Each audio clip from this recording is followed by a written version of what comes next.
Hello, hello, hello, hello. Are we live? Hello? Hello. Oh, do we want to do it? We want to do like the live chat. Hello, everybody.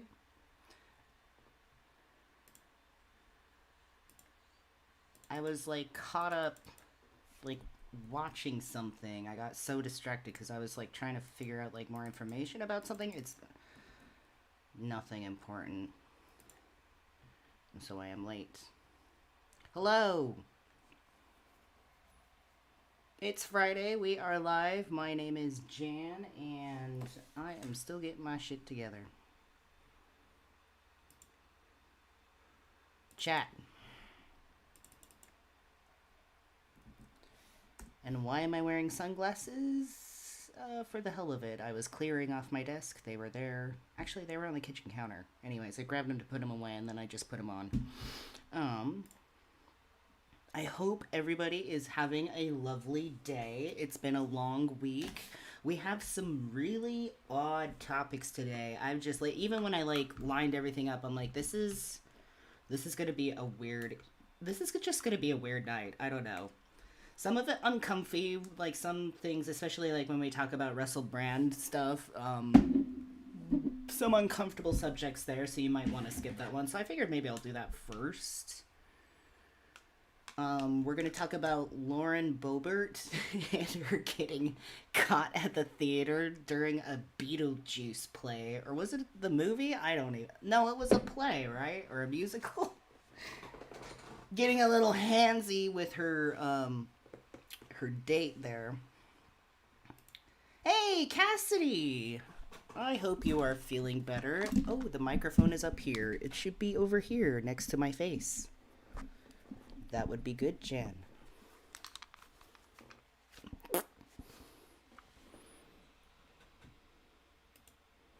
Uncomfortable is your middle name. So good to see everybody. Let's say hello. Halloween Mom. Hello, hello. First comment. Russell Brand is a fecking creep. See you later. Yeah. Renaissance Fairy, hello. Got them disco balls, Disco Inferno. Hello, it's good to see you. MC Heavyset, always good to see you. David, good to see you. MC says, looks like the annoying orange Trump is in the news. That's what the annoying orange gets put on blast. I was actually talking with Susan and Philip. I think it was last night or the night before, or did we mention it both nights? But we were talking about Trump fatigue. Like we're literally just like tired of it. At least me personally. It's not that I don't care what's going on. It's that I feel just I don't feel anything anymore when I look into Trump. I just don't feel anything anymore. It's like if he does something horrible, I'm just like, oh, just put it on the mantle with the other shit. Let's see, Astro, good to see you.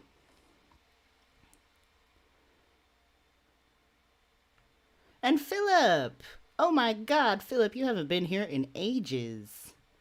Hello, Philip. And Elise! We got 2 moderators in the house.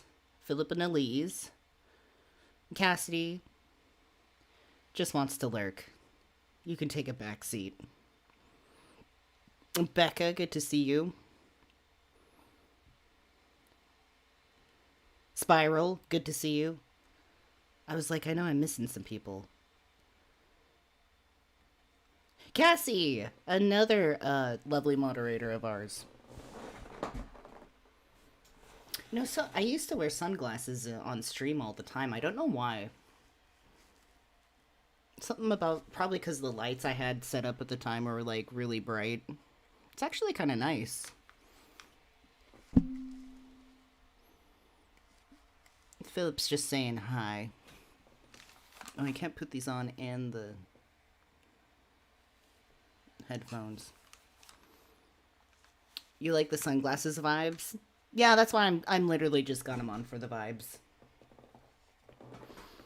Literally just for the vibes. Oh yeah, so yeah, then we're going to talk about Trump. I guess he made some comments about abortion and kind of in support of them, and people were freaking out. Plus, he had an interview recently I just want to thumb through. I think Ramaswamy is like really upset that Trump was saying something about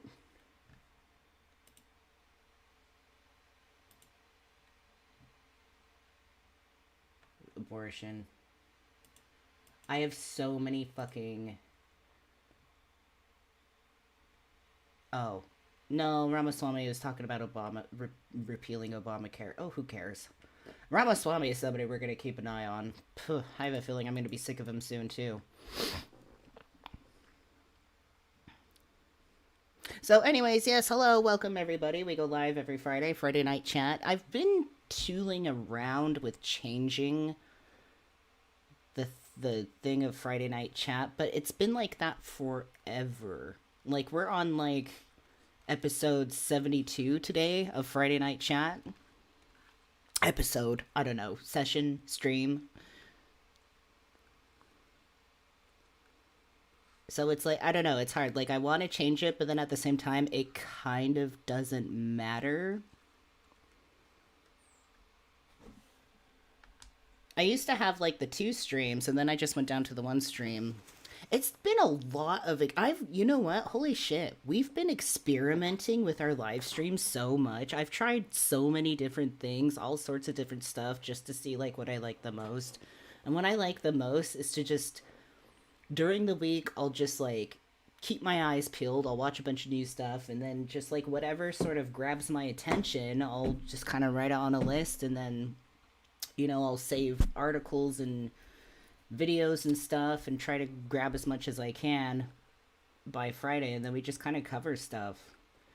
I could definitely do it better, that's for sure. I could get more like sources and more things. I think that's probably like the next goal, is just to be better at finding sources and things, keeping up on what's hot. But yeah, we've done a lot of experimenting, and I think we've really nestled into our own little path, our own little way of doing things, so I'm really enjoying it. I like talking about current stuff, and just you know, when it's necessary. I always give my Neogenian perspective, always a proud Neogenian. I don't necessarily teach Neogenianism. Like, I don't really, you know, do the teacherly stuff like the Neogenian Oculus does, subjects like that, or like what Morg does. But like, I like to just be a Neogenian, you know, and I agree with all the Neogenian principles and things like that and stuff that were our goals and things. And then I just like to observe the world, observe the shit that's going around, give some commentary on it. I have my beverage down here, that's why I'm like dipping my head down. I zoomed in my camera so it's just my face instead of so many other things.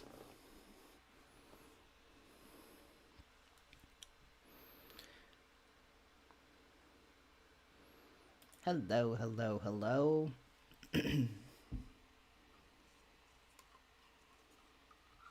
I have that stupid song Rectangular stuck in my head. It's like, it's just a song some guy put out recently.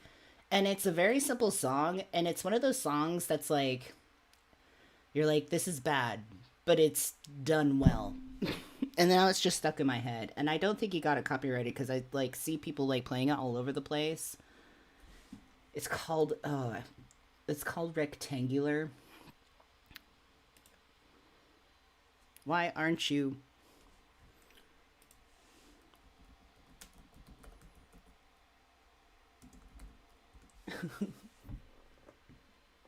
Sean Stevens.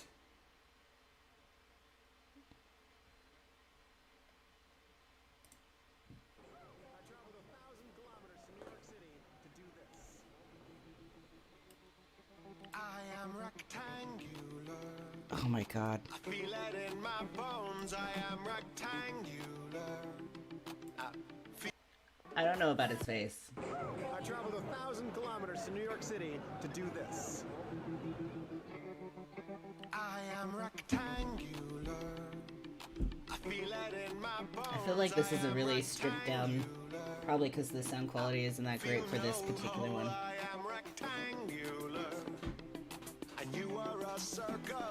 We're circles and he's rectangular, which makes him much better than us.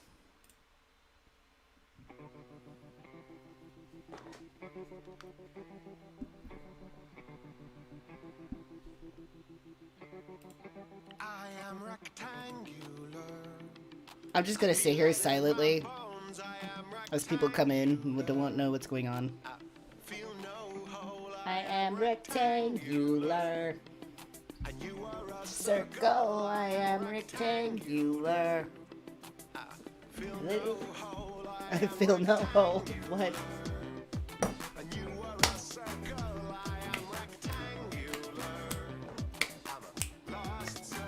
It's like, I'm like, this is a dumb song, and then I'm like, is it though? And then I'm like, yes, and then I'm like, no, because this actually slaps, and I'm like, this is corny, but I'm like, this is also awesome, and this man commits.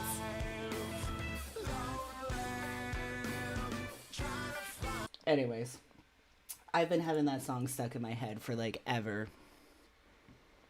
I am rectangular.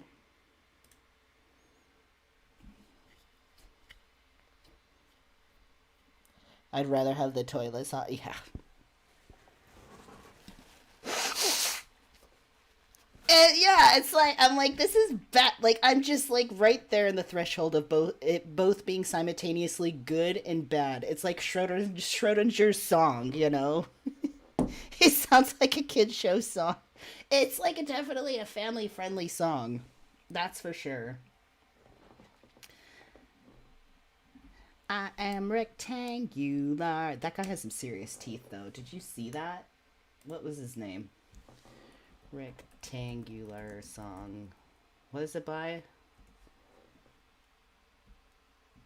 His name is... I should do him the respect of remembering his name. Sean Stevens.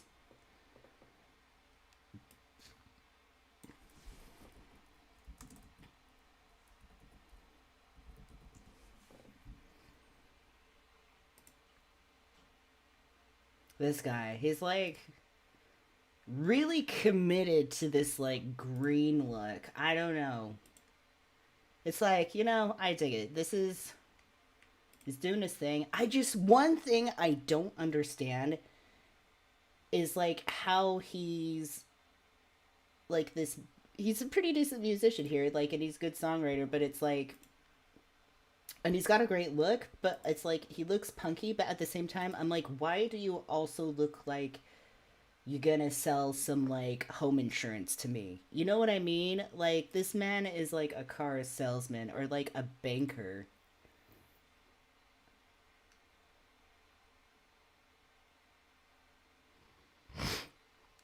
I am triangular. Somebody should do that. I'm trying to like apply that to like being a Neogenian. I'm like, would I want to be rectangular? Should that be my anthem? Because I mean, I feel like I'm pretty, I don't know. I mean, I'm just like energy that's eternal, so I'd be more just wavy and wiggly.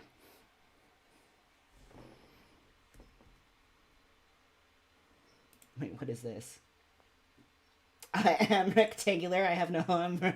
Rectangular. I'm a lost soul. That's his lyrics, but then it's like Chester Bennington, like flaricated the microphone. I laughed so hard I took off my microphone, Cozy. Get back on there. You're naked. Okay.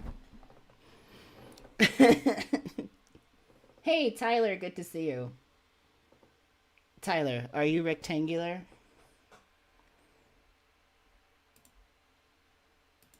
Is Tyler rectangular? These are questions we have.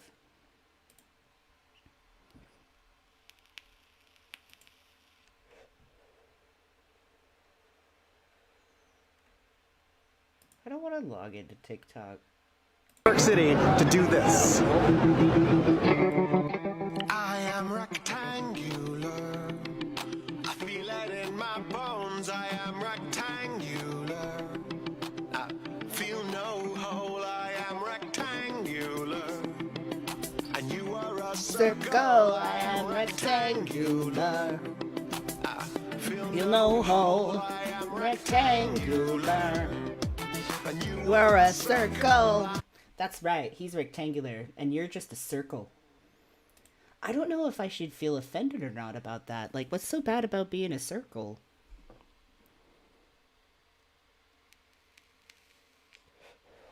So is Bode's a rectangular? Tyler's like Minecraft? Yes, like Minecraft.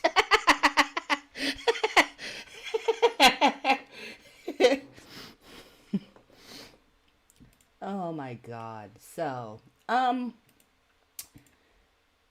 know back in the day, Russell Brand was like, I don't know, more seen of just like loosey goosey comedian hippie type. He had like some pretty surreal ideas and stuff, some decent ideas, but I mean, I there's always been a large part of me that just kind of finds him annoying. I mean, that's just my opinion. It's my opinion. Um, but he's just getting significantly worse. And these days he's really like sort of leaning and grifting and catering to the right side, which is, I mean, like, we really fucking need that. But I mean, if he's got all these allegations going against him and a lot of people won't, you know, work with him, then I guess you need the money.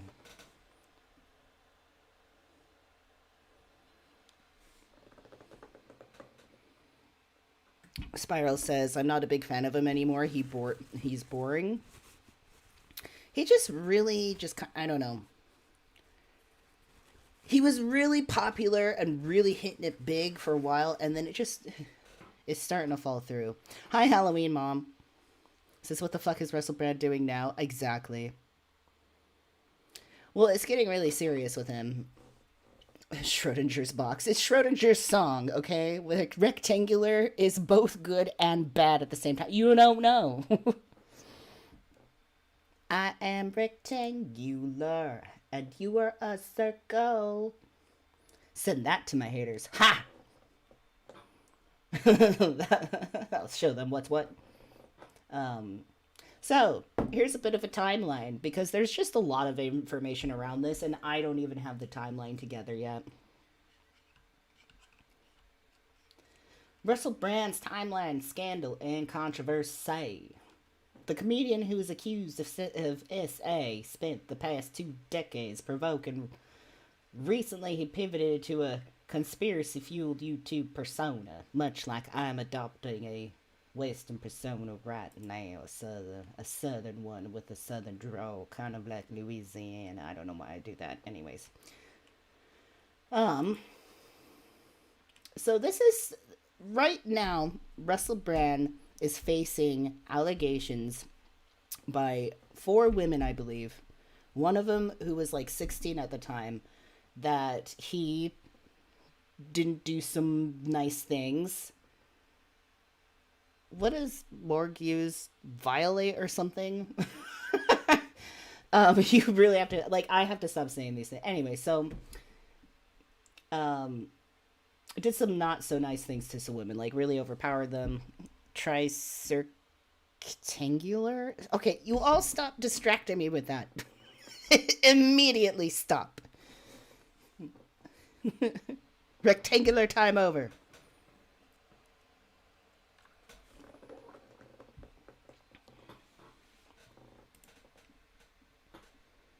But anyways, this is where we're sitting at now. And this all started when some UK news outlets, I think there was like 3 of them. There was like the Times, the Sunday Times, and like Channel 4 or something else. They released a big article about Russell where they investigated these allegations. I guess they interviewed, spoke with the women, and there was a substantial amount of evidence. And these were incidences that happened like back in 2013 or something like that. Other times too. I'm just getting all, this is really new to me. So I'm just figuring this out as I live stream about it, which is usually the case, as I'm figuring shit out as we go most of the time. There's only so much I can do in a week. Anyways. At least, sorry, the different forms of possibility are distracting my brain. Focus! Focus.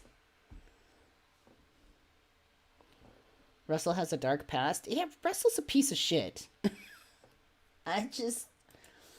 That's my opinion. Um,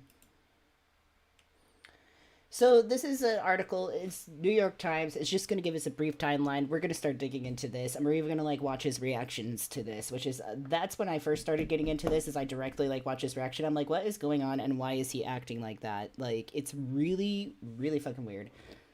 And like I said, ever since like the pandemic, Russell's been particularly like obnoxious because he was really into the whole anti-vax thing, and then just pretty much has been right wing grifting ever since then for the last few years. So, really interesting.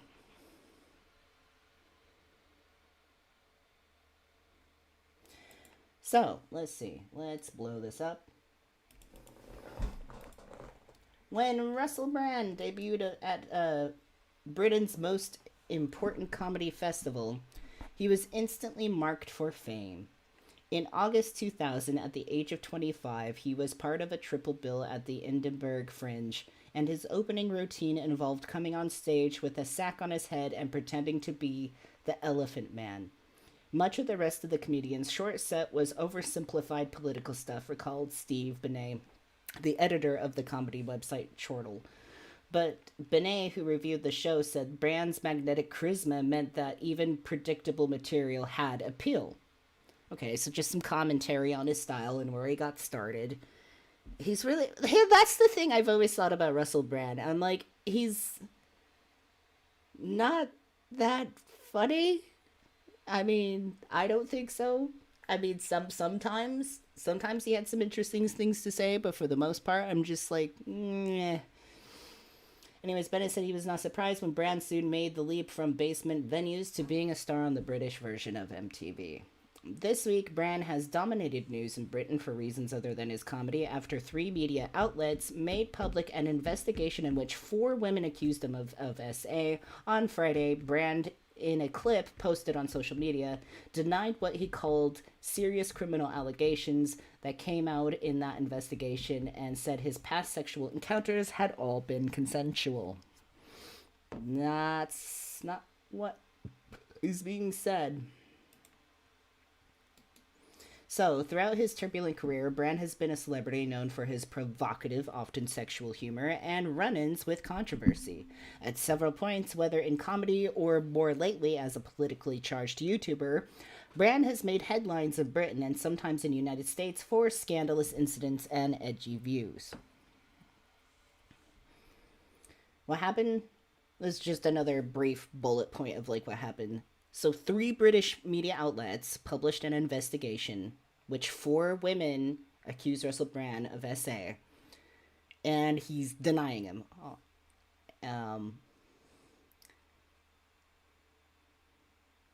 Brand, who has spent 2 decades courting controversy, recently pivoted to a conspiracy-fueled YouTube persona.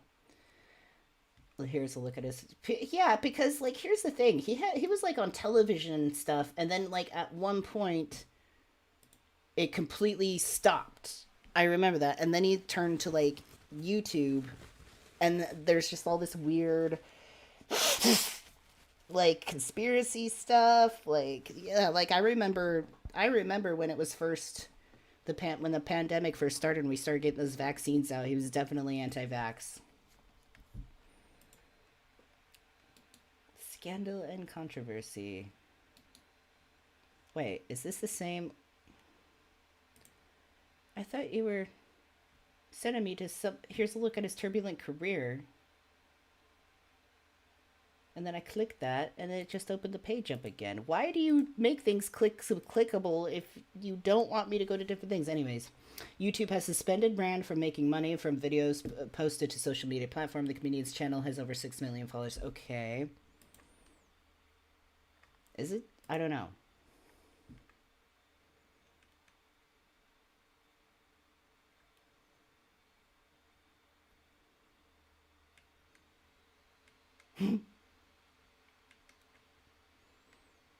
He does not look great.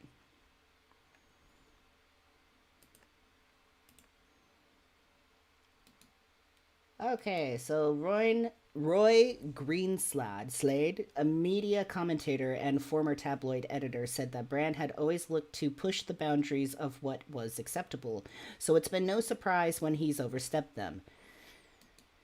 In the early days, at the outset, Brand was focused on comedy. In 2004, back in Edinburgh, he debuted an acclaimed solo show, Better Now, about his recovery from drug addiction. A few years later, in 2009, he was performing another show, Scandalous, to 16,000 people at London's O2 venue. By that point, Brand's jokes were less about politics and more focused on Lothario persona, the Lothario persona he had established with the help of Britain's tabloid press, which covered his antics in minute detail. As his comedy career boomed, Brand made efforts to break into TV. Okay, so he was on TV. In 2000, he was hired to work on MTV, and then he was fired a year later after working for MTV. And the reason he was fired is because after the September 11 attacks, Brand arrived at work high and dressed as Osama bin Laden. Ooh, too soon. Too soon, dude.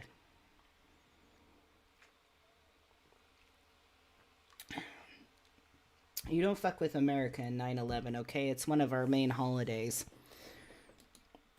Anyways, following the treatment for drug and sex addictions, he made the first of several comebacks by hosting a show on Channel 4. I think that's like a British... it's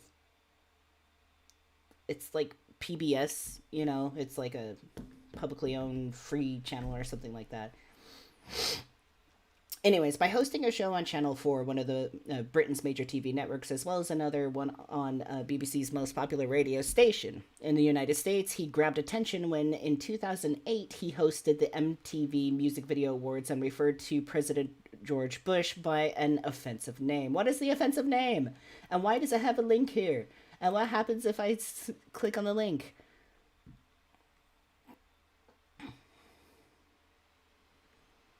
Messages answering students known for faulty towers. Okay, what?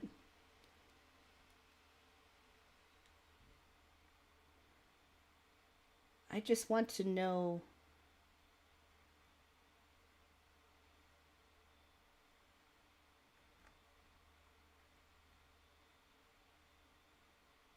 What he said.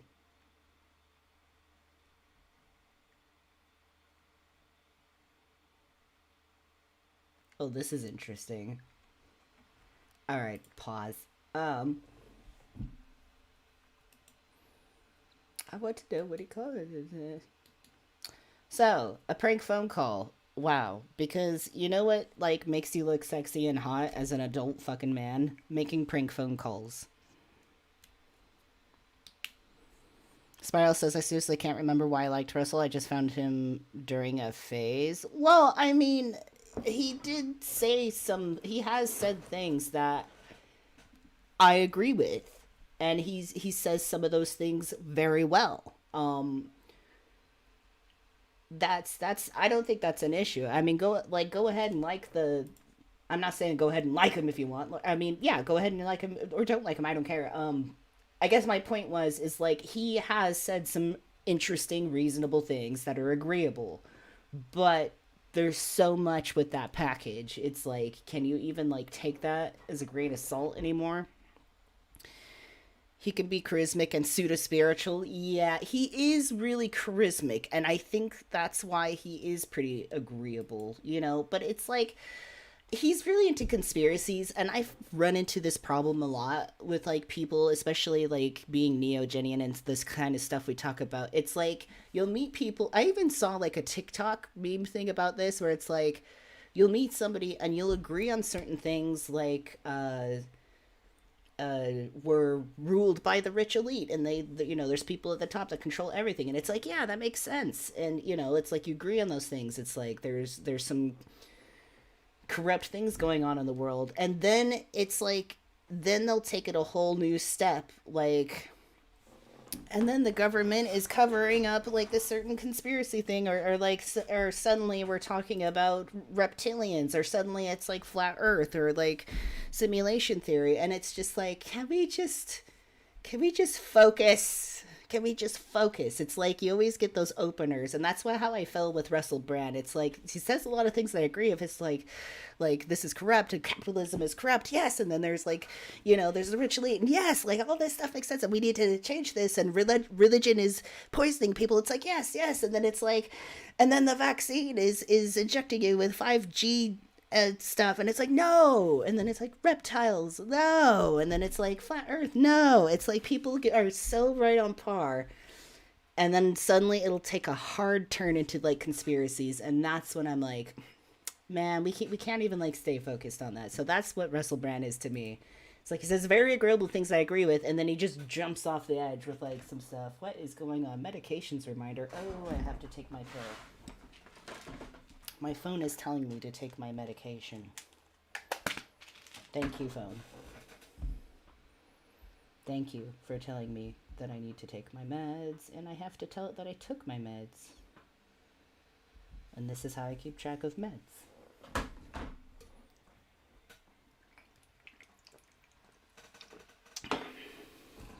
Anyways, so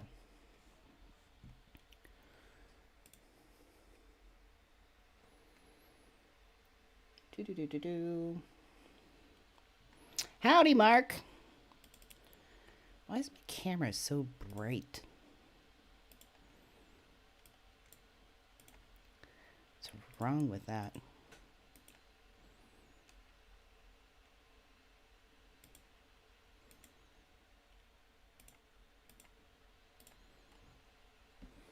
Cool.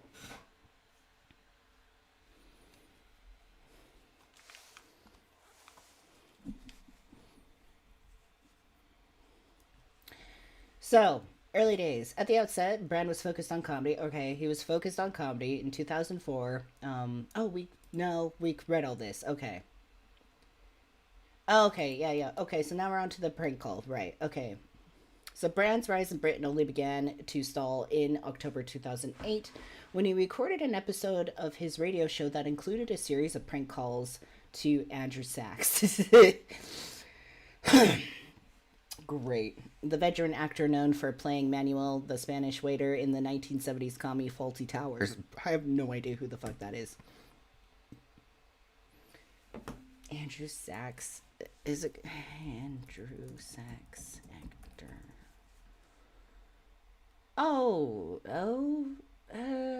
I don't. Yeah. Kind of, sort of.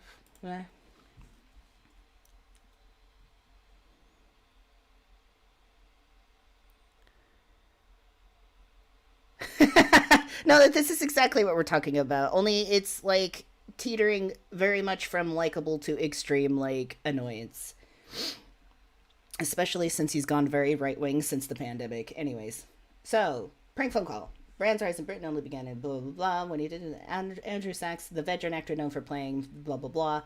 In the calls, Brand and his co-host Jonathan Ross referred repeatedly to Brand's having sex with Sachs' granddaughter and made other lewd remarks. Well, that's just that's not nice. Kind of funny, but not okay. I laughed. It's not funny. I laughed. All right. The show only attracted 2 formal complaints when broadcasted. But after the Mail on Sunday newspaper wrote about the calls, thousands of irate callers flooded the BBC switchboard, and the incident became a political storm. Brand was forced into an apology, but Greenslade said that the incident didn't affect Brand's popularity among fans, as it played into his bad boy image. It enhanced his reputation for some, Greenslade said, but broadcasters became wary of working with such a loose cannon. It's not a great reputation. They're saying it enhances the reputation for like being a bad boy. This is not like, but making this prank phone call and being like, haha, I'm fucking your granddaughter, that's not like, to me, that's not like the hot bad boy like attitude. To me, that's just like, 10-year-olds with fart jokes, which I love, don't get me wrong, but like it's childish. It's not bad boy, it's childish. So yeah, like why would you, like, if you're, even if you're in comedy, like if somebody is just going to randomly do stuff like that, and like, and then you can't have any sort of control in it, nobody's going to want to work with you.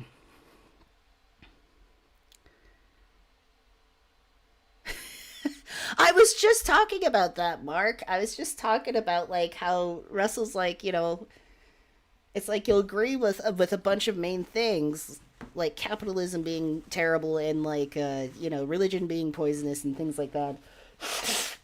And then all of a sudden it's like no vaccines and like 5G towers and like reptilians, and you're just like, okay.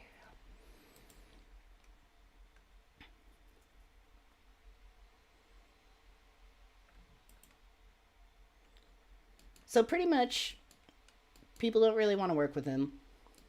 The figurehead of the left. Here's where it gets interesting for me. Brand had a brief moment of crossover movie stardom in the United States, starring in 2008's Forgetting Sarah Marshall and its 2010 spin-off Get Him Back to the Greek. He became a major figure in Britain again when he made a surprise movie move into politics in 2013. I think this is when I started listening to him a little bit. Brand guest edited an issue of British political magazine, then in a television interview to promote it.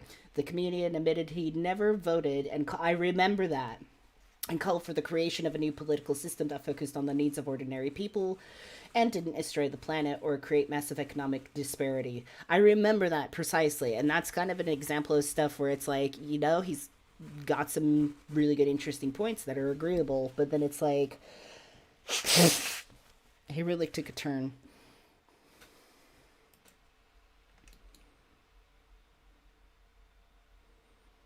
I mean, that's pretty much what we want as Neogenians. Soon he was a left-wing figurehead. Anyways, George Monbiot. I hate these people with names I can't pronounce. Because I don't know. Because I read them out and I sound it out, but then it's like, what if it's completely pronounced some different way? Anyways, a prominent British environmentalist said that Brand's extraordinary interview shook up a political scene that had previously lacked vision and inspiration. The comedian continued to make an impact by embracing a new platform and setting up a YouTube channel, the Trues, that discussed ideas such as how corporations and the news media were influencing political events. With those videos, Monbiot said, Brand engaged young and disenfranchised voters in a way that actual politicians had struggled to do. Brand wielded enough influence to host Ed Miliband and then the leader of the opposition, or the then leader of the opposition of the Labour Party, in the middle of an election campaign. Yeah, and you know who else has really, invigorated like the youth and disenfranchised voters? Let's see. Taylor Swift. Register to vote.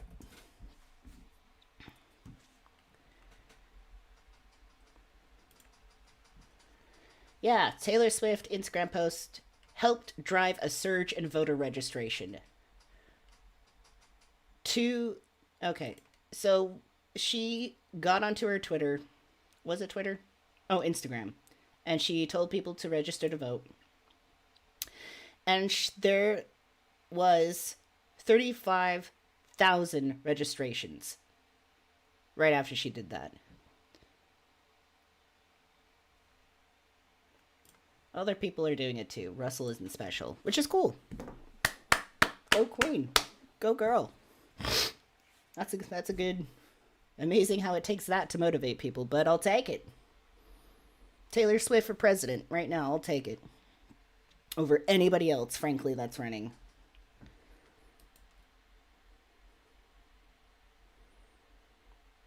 Sending on YouTube. She did the Trues.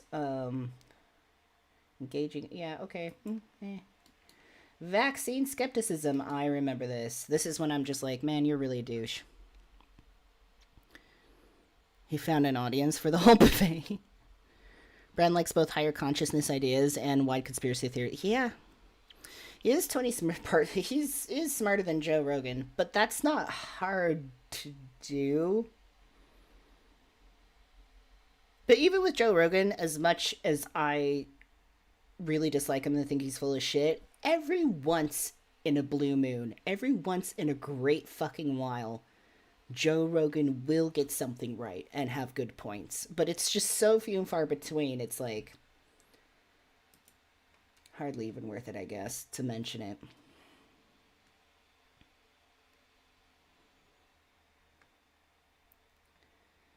Let's see. Over time, the tenor of Brand's videos changed and became filled with conspiracies and conservative talking points, including vaccine skepticism. He said it's hard to put a finger on when it, or wait, who is saying this? Oh, somebody was commenting on Russell Brand, saying about Russell Brand that it's hard to put a finger on when he exactly changed, but there was a point when he stopped talking about Rupert Murdoch and started talking about far less powerful figures and demonizing people like Anthony Fauci. People need to leave Fauci alone. Even my mom is like, she's not been vaccinated, and I'm like, why? And she's like, Fauci, it's Fauci's fault. I'm like, what do you mean? She's like, yeah. And it's like, Mom. Anyways, throughout his career, Brand, a self-described narcissist, oh, that's always good. That's always a red flag to me. Anybody who like admits to being a narcissist, I don't know, even like ironically, is just like, I mean, if you're doing it in jest, like at one point, or like, or sarcastically or something, that's one thing. But like when somebody's just like, haha, I'm a narcissist, I don't know, that's weird. Had sought attention, and on YouTube, it was right-wing talking points that got the most likes and shares. They usually do. Brand now has over 6.6 million subscribers on his YouTube channel. To hear his commentaries on world political events and interview conservative figureheads such as Ron DeSantis and Ernest, it would scarcely be a more extreme or surprising shift, Boebert added. Yes, well, maybe because he couldn't work well with people on television fucking networks, he had to wasn't making as much money. There's no grifting on the left, I'll tell you that.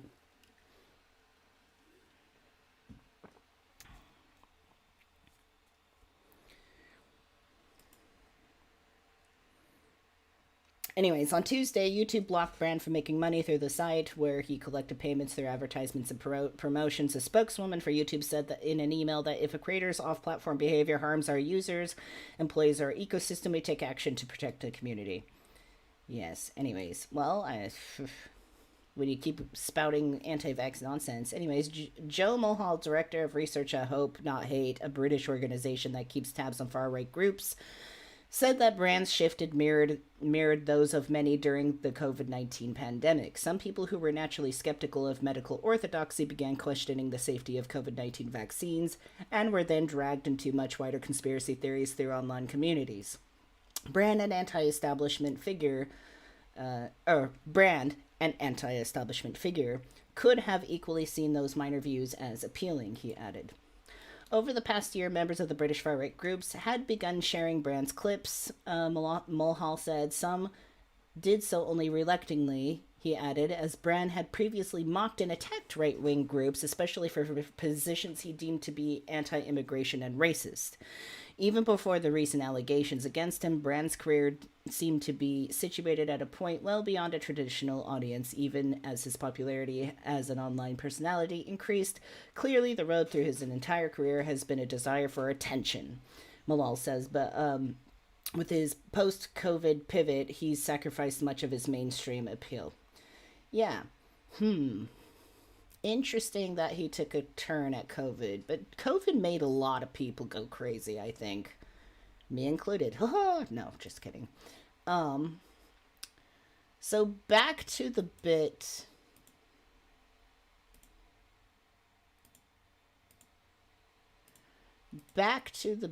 Where, with his recent allegation.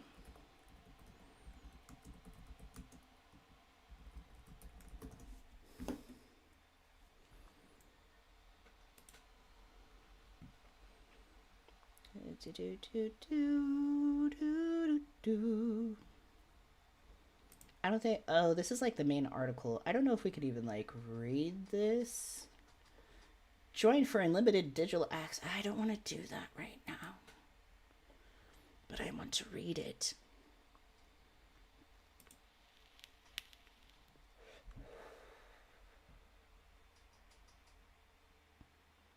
Yeah, that's fine. Whatever.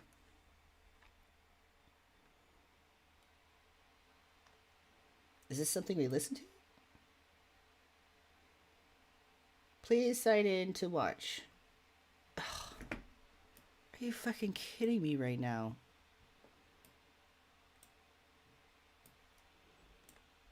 Can you fucking move your ass over to the other screen like I asked you to? Let me try and register to this real quick, because I gotta read something.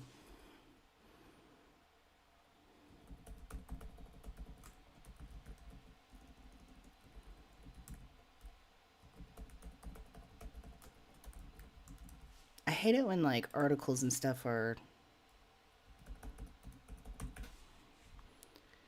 One uppercase letter. How about kiss my ass as an uppercase letter?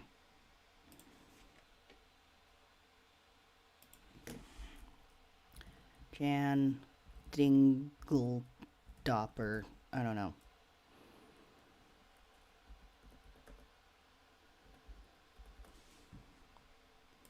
Gender. Non-binary. Address? Are you fucking kidding me? You want my address?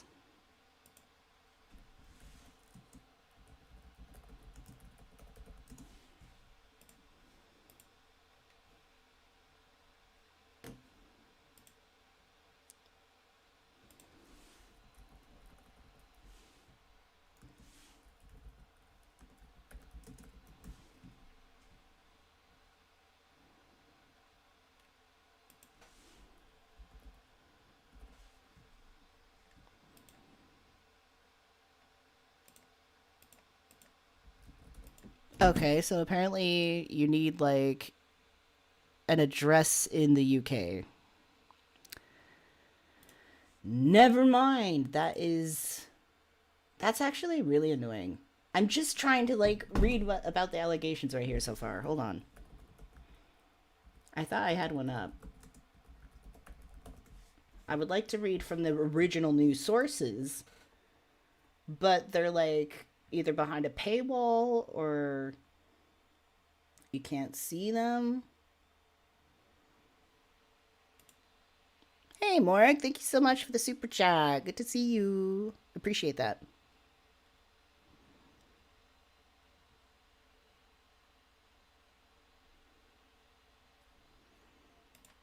Yeah, I like both Majority Report and Young Turks, but like I can never like watch them because I always get copyrighted for that. Thank you, Vox. Please don't be paywalled, or I will punch you in the left nut. Um. So the SA allegations against Russell Brand explained. Don't explain too much though. There's only so many details I want to fucking know about this shit.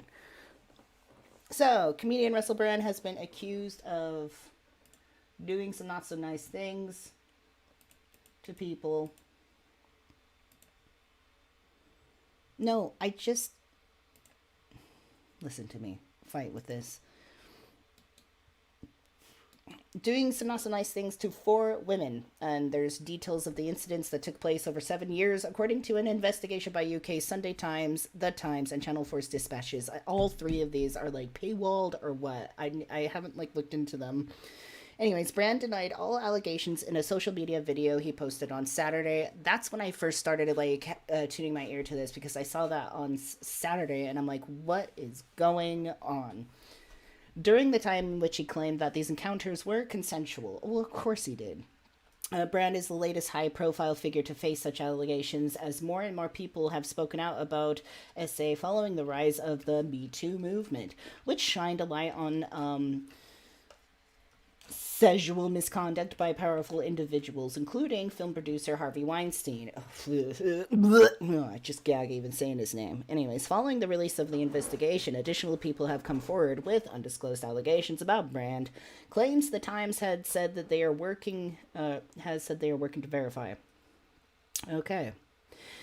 In the original report, the three publications documented one allegation of the R word and three allegations of SA against Brand. These incidents allegedly took place between 2006 and 2013, so a while ago, and occurred while he was working for the BBC on Channel 4 and in different films as an actor. The BBC and Channel 4 have since said they will be conducting internal investigations.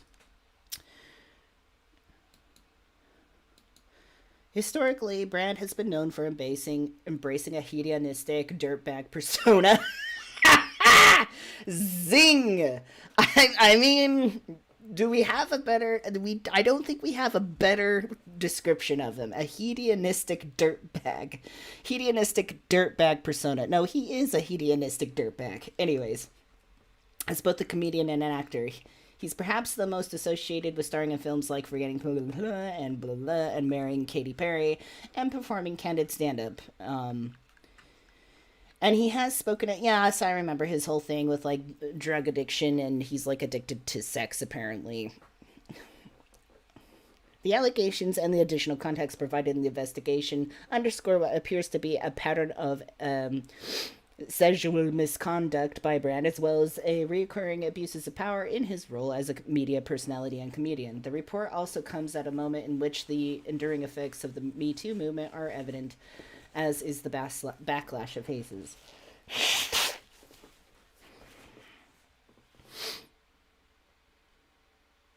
So there were 4 allegations in the initial report, which uses pseudonyms for all 4 women to protect their privacy. So these are not the real names, just pseudonyms. So Nadia, a woman who had been intimate with Brand, describes being R-worded by him in his home after rejecting his suggestions of a threesome. Why is it always a threesome? She was treated... choking on my spit. Hold on. I just breathed that in. It's because this is so upsetting. All right. Oh, what? I don't think I want to read that. I don't know if I want to read that. I don't think I want to read these things.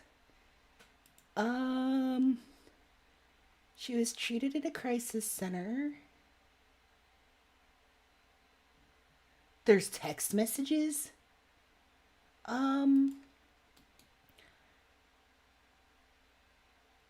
I don't want to read some of these sentences. I really don't. They're very bad. In fact, we're gonna, yeah. Anyways, Alice said that she dated Brand for 3 months. This is another girl, in which she alleges that he groomed her and told her how to frame the relationship to her parents. In one sexual encounter at the end of her relationship, Alice said the Brand sexually assaulted her, and then I'm not going to read any of those sentences. And a woman named Phoebe describes sexual assault, says essay, and okay, these are too many details. I think we get the picture now.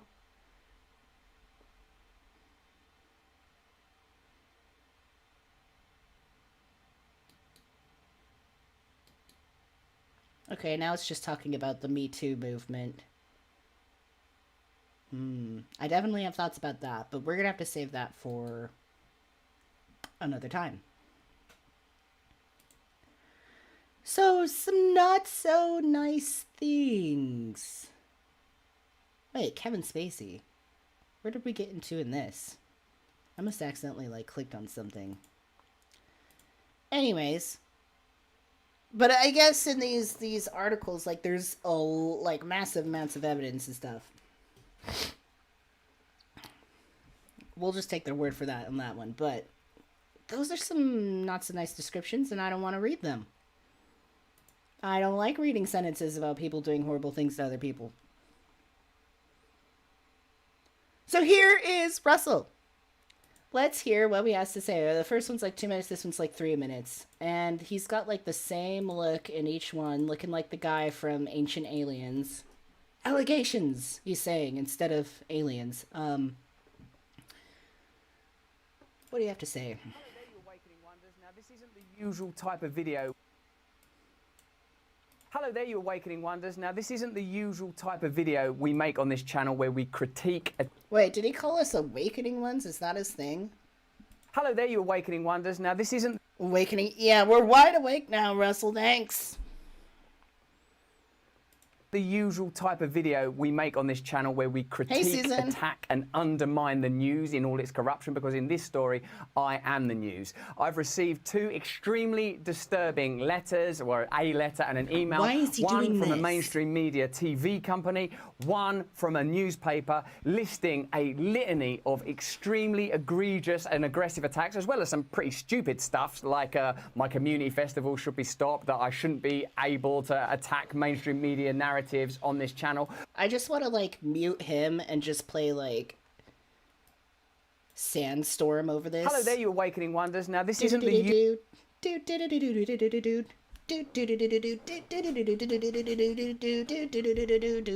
That should be the whole stream.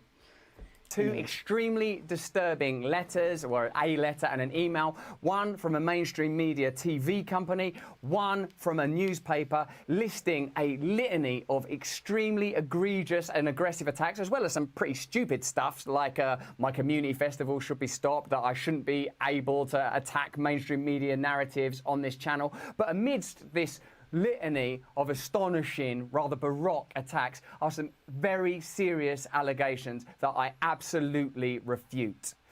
These allegations pertain to the time when I was working in the mainstream, when I was in the newspapers all the time, when I was in the movies, and as I've written about extensively in my books, I was very, very promiscuous. Now, during that time of promiscuity, the relationships I had were absolutely always consensual. I was always transparent about that then, almost too transparent. And I'm being transparent about... Susan! Two hand emojis. This is such an awkward way of talking. I don't know anybody except for, like, the ancient aliens dude that talk, like, who talks like this? It's, like, awkward, too. It's like he doesn't know what to do with his hands. I almost can't even pay attention to what he's saying. It now as well, and to see that transparency metastasized into something criminal that I absolutely deny makes me question, is there another agenda at play? Particularly when we've seen coordinated media attacks before, like with Joe Rogan when he dared to take a medicine that the mainstream media didn't approve of, and we saw a spate of headlines. Taking ivermectin is not the same as SAing somebody. Why are we making that comparison? What the hell does that have to do with anything? From media outlets across the You abuse somebody, okay? I just want to smack him. world using the same language. I'm aware that you guys have been saying in the comments for a while, watch out, Russell, they're coming for you, you're getting too close to the truth. Russell Brand did not kill himself. I know that a year ago there was a spate of articles, Russell Brand's a conspiracy theorist, Russell Brand's right wing. I'm aware of news media making phone calls, sending letters to people I know for ages and ages. It's been clear to me, or at least it feels to me, like there's a serious and concerted agenda to control these kind of spaces and these kind of voices. With the way he's been diving into conspiracy theories lately, I just have a hard time believing him. This seems so oddly defensive, and I say oddly because the hands, I will never forget. He appears manic, just saying if he wore some white robes, he might have a cult following. He probably does have a cult following. He's definitely... Why am I coughing?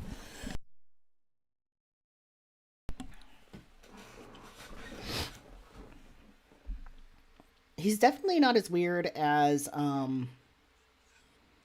what's that other weird motherfucker that has a cult that wears white all the time? Jared Leto.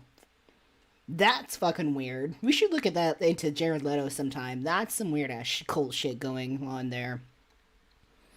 Straight up looking like Jesus walking around with a bunch of ladies.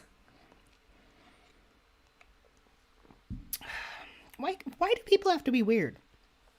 And I mean my voice along with your voice. I don't mind them using my books and my stand-up to talk about my promiscuous consensual conduct in the past. What I seriously refute are these very... Hey!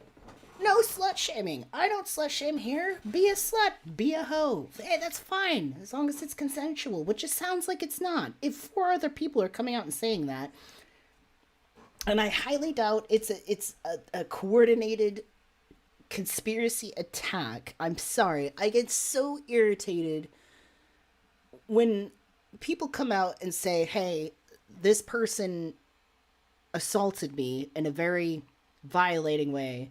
And then the world goes, oh, that person just wants fame and money. Who the fuck wants fame and money off of getting assaulted like that? Who wants attention for that? That's one thing that always drives me nuts when these kinds of allegations comes out, is it immediately victim blames and they're like, oh, they just want to make money and fame off of it. Who the fuck wants to be known for that? Besides Amber Heard. Who the fuck wants to be known? But even then, I mean, I don't want to get into the Johnny versus Amber thing. I think they both screwed with each other because it is possible to be a horrible, shitty, abusive person and a victim at the same time. So, believe it or not, I guess my opinion is what I would say. Believe it or not, those people were shitty to each other. But that's a whole other like debate. Man, I don't think I was I streaming much when the Amber Heard stuff was going on, or did I just not really talk about it then? Lee, hello, still driving. We'll keep driving. And we'll see you later. Thank you. Oh, you're listening. Okay. Drive safe. Look at the road. Wear your seatbelt. Very, very Use your blinker. serious criminal allegations. Also, it's worth mentioning that there are witnesses whose evidence directly contradicts the narratives that these 2 mainstream media outlets are trying to construct, apparently in what seems to Where is it? Where's the evidence? me to be a coordinated attack. Now, I don't want to get into this any further because of the serious nature of the allegations, but I feel like I'm being attacked, and plainly they are... I feel like I'm being attacked. There's a big difference between feeling you're being attacked and actually being attacked. Of course you feel attacked because you're being put on the spot in a way that you don't like. Like Giorgio Tsoukalos. I think I know who you mean. Working very closely together. We are obviously going to look into this matter because it's very, very serious. In the meantime, I want you to stay close, stay awake, but more important than any of that, if you can, please stay free. Oh, we're awake. We are wide awake.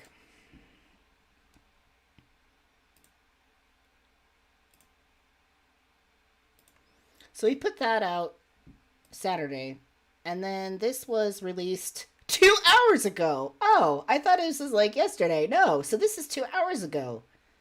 Well, here we go. Here's what he's saying today. Hello there, you awakening wonders. You awakening wonders is what he's saying. Oh my god. We need like a group name, like a channel nickname. I don't know what the hell to call you. What do I call you people? Zetas? We were into the monads, but we've updated that terminology to Zeta.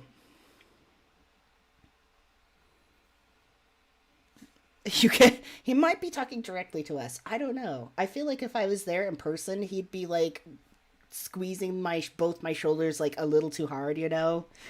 That's the kind of like feeling I get. Like, okay, all right. Hello there, you awakening wonders.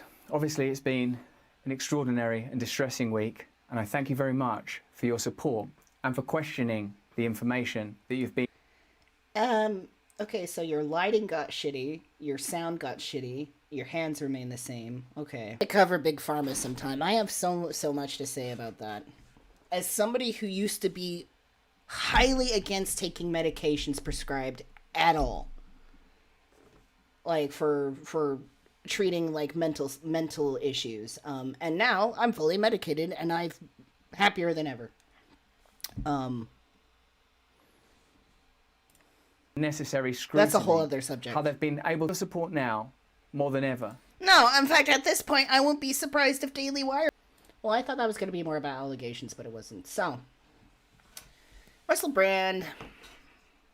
We're going to keep an eye on, like, how that turns out to be. But he's definitely taken a step far to the right. And, in my personal opinion, I think he's warped. As far as the actual allegations, right now, technically, they are still allegations. Whether we really believe in them or not. But they're there. They're very serious things that need to be looked into. But we'll keep an eye on that. Won't we? Russell Brand. Let's see, what are we? An hour in? What do you think? What do you guys think about Russell Brand? What's your opinion of him? I mean, because like I said, like back in the day, he used to say some pretty interesting, intelligent, like... His whole thing with the Westboro Baptist Church was really hilarious when he had that show and stuff. Like, I really enjoyed that. Like, those are moments where I do like what he says. Where was that?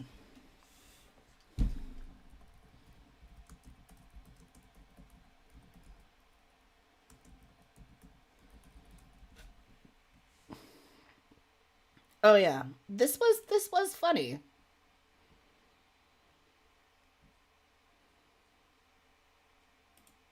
I want to bring you a sign, first of all. This says Fag Pimp Brand. Absolutely, absolutely. Make yourself comfy, mate. Now, this, of course, is clearly offensive. As an object. Fag Pimp Brand. And I'm depicted here. That's not a very flattering photograph. That's the face you made. You made the face. I made the face, I pays the price. Fair enough. That's true. And it says here that I'm a fag pimp. Yes. I'm English, of course, so being a fag pimp just means cigarette. I mean, that's funny. That's really funny. That's really funny. But in the world of vitriolic hate speak, fag means... It means that you're an advocate for sin, is what it means, and a very loud one at that. What? Oh, thank you. I appreciate your vocal respect, but these people are here to explain something to them, and it does take courage and bravery to come in front of a room full of people you think almost certain ain't going to agree with you. So let's hear what they've got to say, because I'm actually very interested. The Bible says this, cry aloud, spare not, lift up thy voice like a trumpet, and show the people their transgressions. How do you show people their transgressions without making it crystal clear what the manner of your sin is? God hates fags. I know it's not, I know it's not popular, but we're not making this stuff up. It's right in the Bible. Yes, you are. You're literally making it up. Look, there's three. We're not talking... Right, hey, you lot, one at a time, you will all get a chance to speak. Look, we're not... In hell!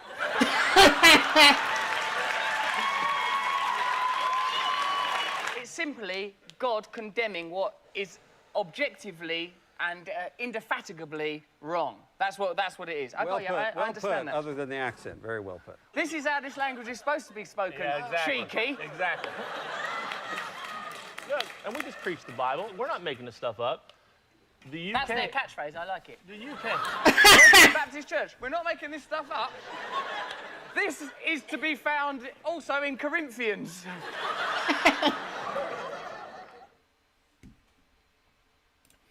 So, I mean, it's funny. It was funny. I mean, like, it's too bad because he had potential, but, you know, I guess he's made some really bad fucking decisions. Astro says, drug-induced psychosis is no joke. It's true.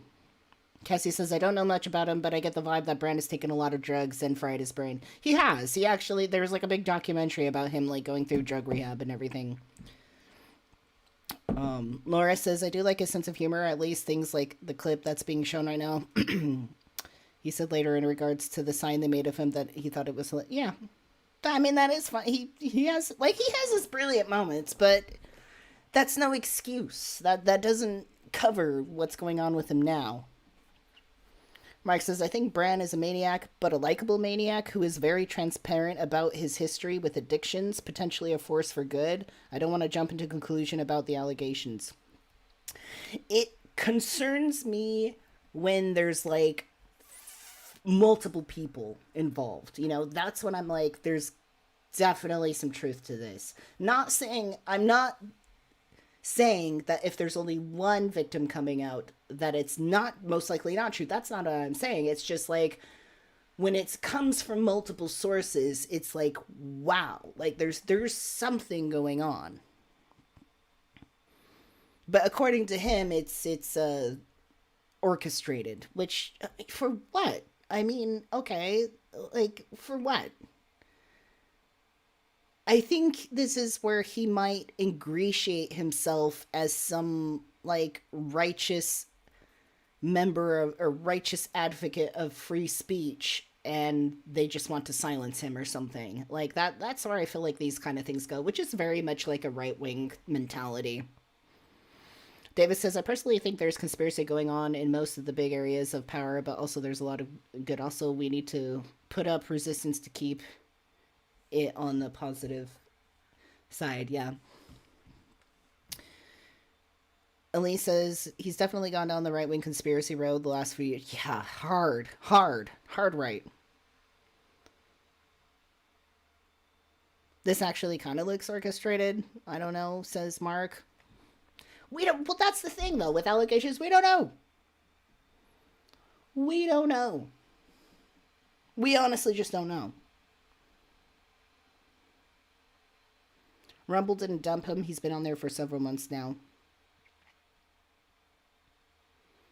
Brad doesn't seem right-wing so much as he seems paranoid. Interesting. Not synonymous. True. My personal feelings would say yes, but those are personal feelings.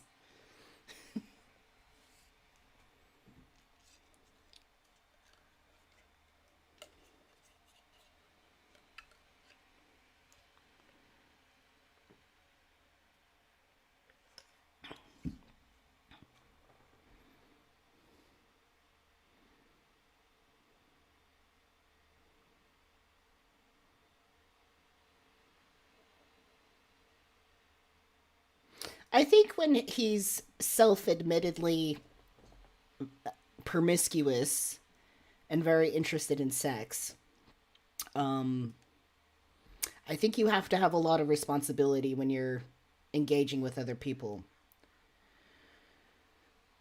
There's also a lot of evidence that we have not talked about on this live stream that has been presented by the victims. The alleged victims.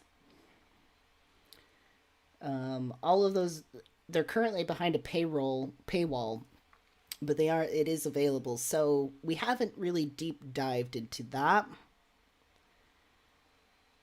I have seen like a little bit of it, so it's very concerning.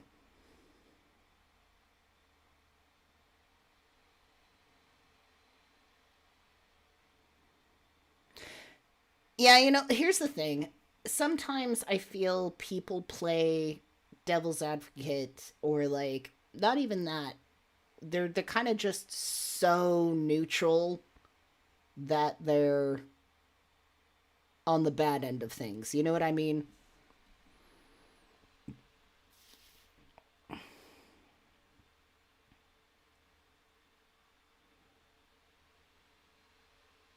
Not all paranoids align with proto-fascist movements. That's a good point.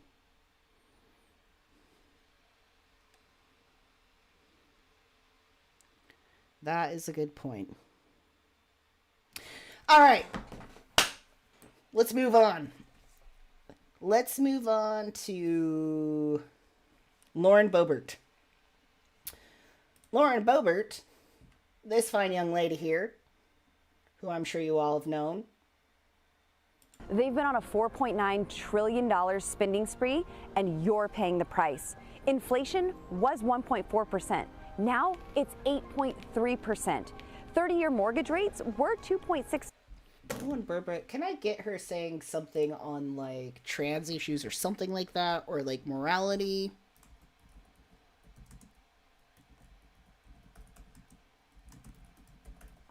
Can I get that much?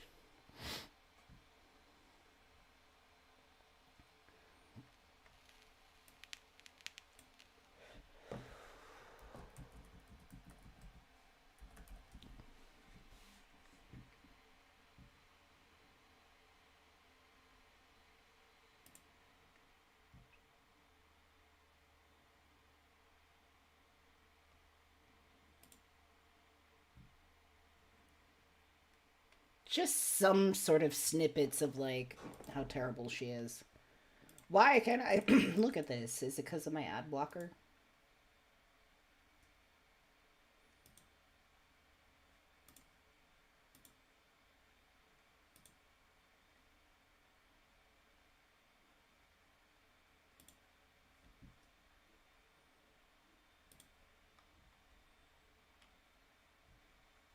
Why is this thing a thing I cannot watch? I don't want to subscribe. Oh my motherfuck. What is with these goddamn fucking needs for fucking...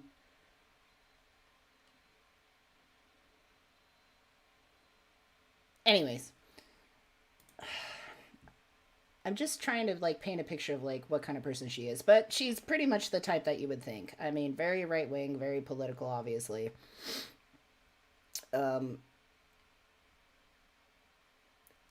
Is a congresswoman. Very, you know, anti-LGBT, very Christian woman, very sort of clean fence-looking American. Always bitching about Biden, of course.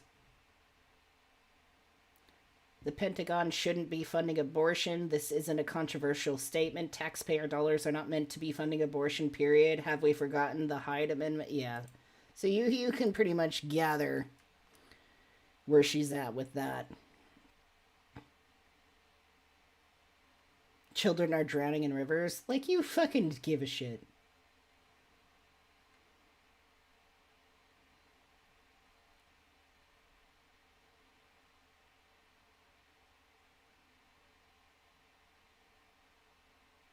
Joy is our strength. Joy is not a suggestion, rather a battle plan.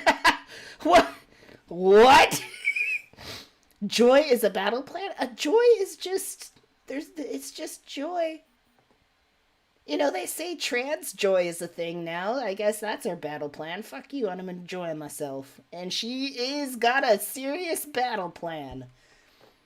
Her battle plan of joy is to sit here in this theater. Let's watch. She and a date went to see a production of Beetlejuice. And in the theater, oh, look at her take a big vape rip. Yeah, she's vaping.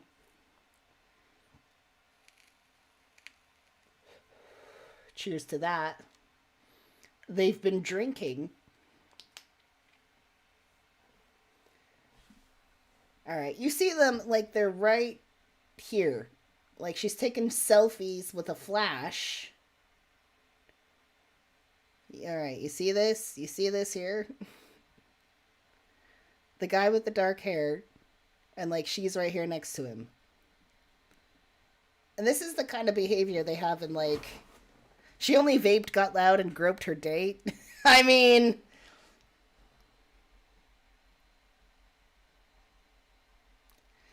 This is a congresswoman. It's not like she brought in her AR, I know. But this is a congresswoman. This is somebody representing us. Somebody who's just constantly criticizing other people for their lifestyles and actions. Plus, they actually get kicked out.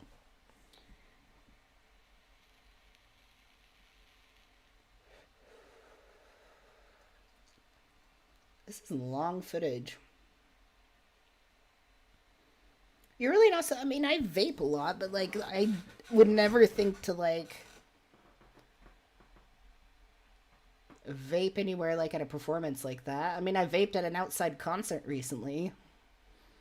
And even then, I felt a little awkward. Even if it was outside, I was just like, should we be doing this? Because technically there was a sign that said no vaping, but I'm like, I see other people doing it. Should I do it? Because I always feel like I'm the one person who's going to get asked to stop out of, like, the 50 people that are doing it.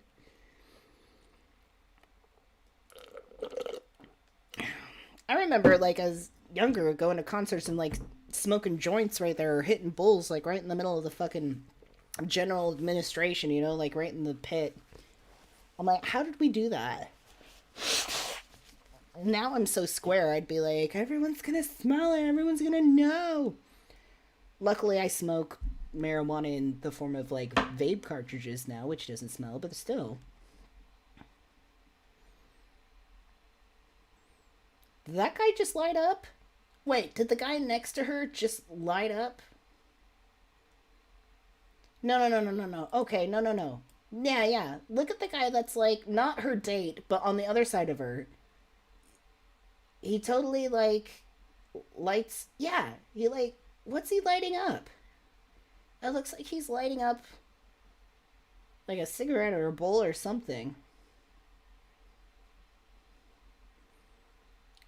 I'm checking out the lady behind him. She looks like she's annoyed. Yeah, she's looking around. The lady behind them is annoyed. This is serious news, okay?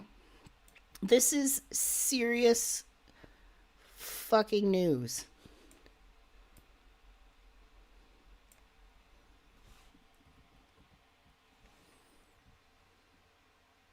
Is there like a zoom function on this?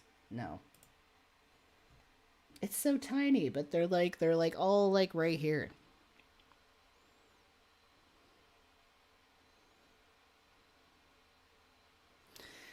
Elise, that was the punchline I was gonna give at the end of this. Okay, but you're kind of giving it away, so we'll do it. So the best part about all this is the date that she's with. He owns a bar which hosts a drag event. It's essentially a gay bar. She's dating a man who owns a gay bar and hosts drag nights.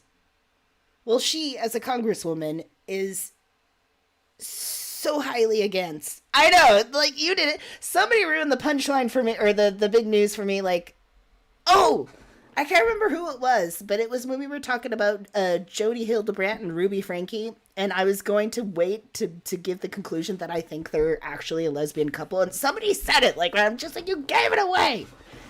I'm trying to save these moments, these aha moments. Oh, she's starting to... Oh, look at her hand. Oh, look at her hand. Oh, we gotta, like... Hold on. We gotta, like, fucking blow this up.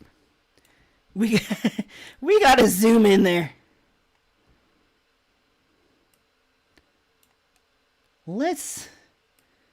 I will modify the screen just for you.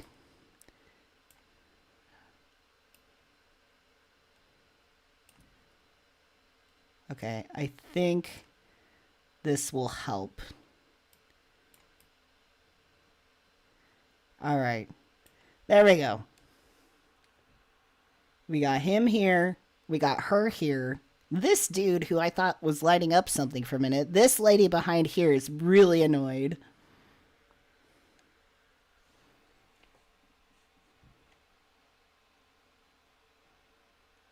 What was back here at this part? What were the people mostly playing? Was it her hitting her vape? Oh, he fondled her titty! He's cupping her titty! We got a full titty cup! Oh, and a rub! Oh my god! He is straight up saying hello to the madams. He is greeting the madams right now. That's what we totally missed that. Just straight gropage. Wow. Wow. And this congresswoman is complaining that drag performers are ruining family-oriented spaces. She's at a Beetlejuice fucking musical. She's in a family place. I don't see any children right now, but it's still, like, what is she doing? Look at that. He is... Oh, my God. I mean, she's got some knockers on her. She's got some nice titties. I won't fucking deny that.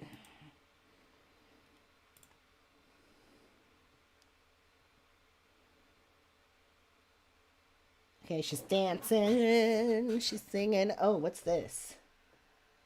Are they starting it over again? Or, like, is this, like, intermission? Oh. Must be an intermission, and this guy coming up to her saying, hey, get the fuck out. Okay, here, let me Let me adjust the screen here. This is really important for the evolution of humanity right now, so... Okay, we need this.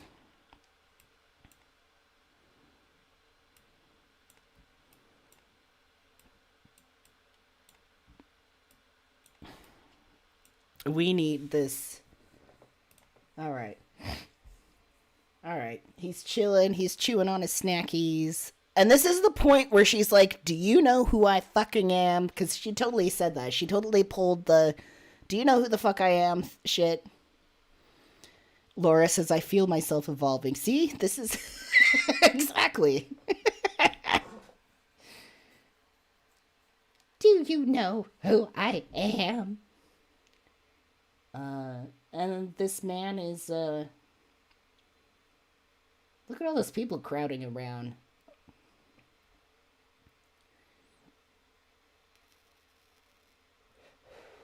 Must be like an intermission, I think. Beetlejuice. I will always think of her. The lady behind them is definitely gone. I don't know. She must have went and complained. Oh, she's sitting back there. Oh, no, there's a guy sitting next to the lady behind him. This must have been just a warning. Maybe. Just a warning like, hey, don't... Does she have a beer there?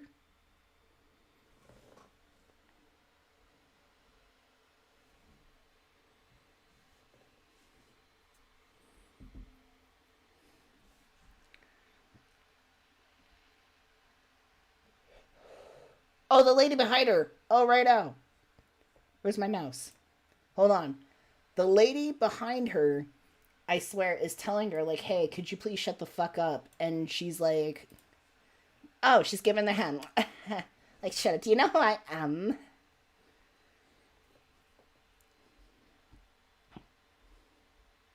Oh, we got some hand moment. Oh, we got some of these. We got some of these. We got some of these. Too bad we can't hear the conversation. I know. Oh, she gets up. Yep. That's the... Oh, she's taking flashy selfies. Who does that? Oh, this is like the people when you go to the aquarium and you're looking at the beautiful display of cephalopods, like the big octopus, the Californian or the Pacific Coast, like fucking, or the Pacific octopus or whatever. And it says, plain as day, like no flash. In fact, there's a lot of like animals on display that are like deep sea animals and it's really dark in the room and they're like, do not take pictures with flash. This actually happened once. I was at the aquarium. I was looking at the gorgeous octopus. And there's the huge sign that says, please no flash photography.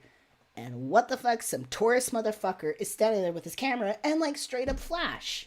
And so I'm just like, hey, no flash. And then he looks back at me and then he just kind of like looks forward and then does it some more. And I'm like, yo, there's no flash. It doesn't acknowledge me. And I'm like, hey. And then finally I tapped him on the shoulder and I pointed and I'm like, no fucking flash. And then he still did it. And then finally I'm like, you're literally abusing the animal right now. What kind of fucking freak are you? And finally he like walked away from me because I think he thought I was being hostile at that moment. But it's like it's like stuff like that. Like, you don't do that. You don't do that in a theater too. Sit and flash photography in the middle of a dark theater while people are trying to like enjoy the show.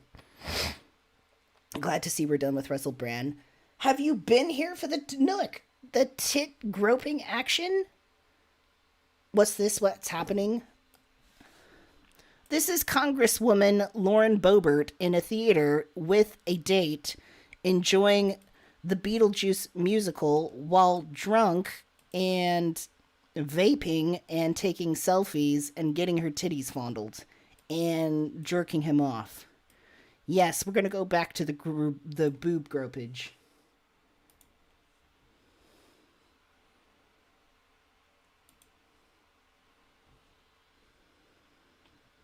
I have to blow it up again.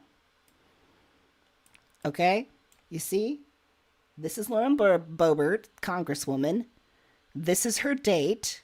A man who happens to own a gay bar and host drag nights. And as you can see, his hand is placed firmly upon her teat. he is introducing himself, probably not introducing himself, probably reintroducing himself to her madams. And that's not just like a little, that's like a straight up, like he's like Hong Kong. Dude, no. Okay, I'm sorry. Is he using his like thumb and forefinger? Because that is not how you titty grab. You gotta cup it gently. Cradle it. What in the hell? Anyways. Watch, my stream's gonna get blocked because I keep replaying this titty moment.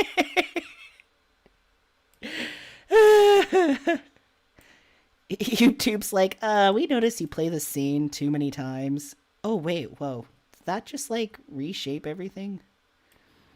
Oh, wait, no, we don't want to do that.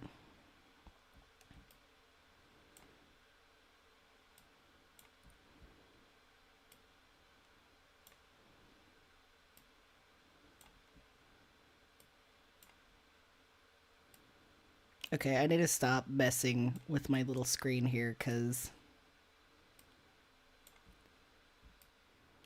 it's just gonna be sloppy.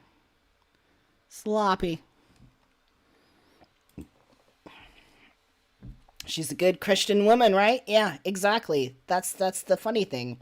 Is she's fighting so hard, especially against ideas like drag queens. Like, you know, the drag queens, they're terrorizing our children, like that type of woman. And then here she is in a family event in public getting groped by a man who has a gay bar who hosts drag nights. Ha ha!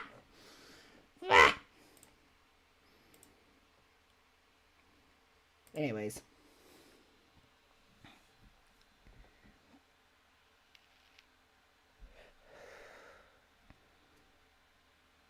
So this lady's behind her, telling her to go fuck herself.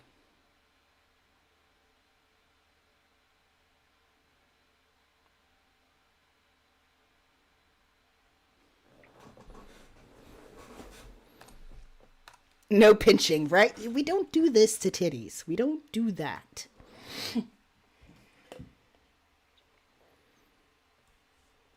Oh my god, I gotta pee. Hold on.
Okay.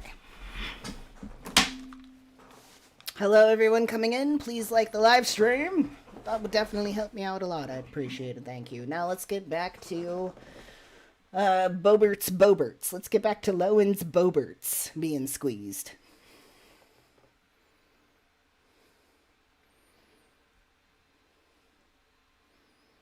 Right, so her and the lady behind her are going back. The lady behind her is like, bitch, shut the fuck up. I didn't pay for this ticket to see you. She stomps off. She's taking selfies with the flash. As we explained, this is psychotic behavior. Who does that, though? And here's the ushers again, talking to her. Do you know who I am? I'm a congresswoman. It is my American right to sit here vaping and getting my titties groped. I don't know why she's English now.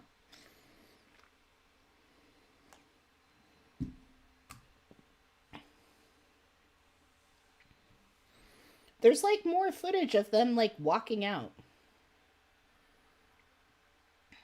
I don't know where to find that.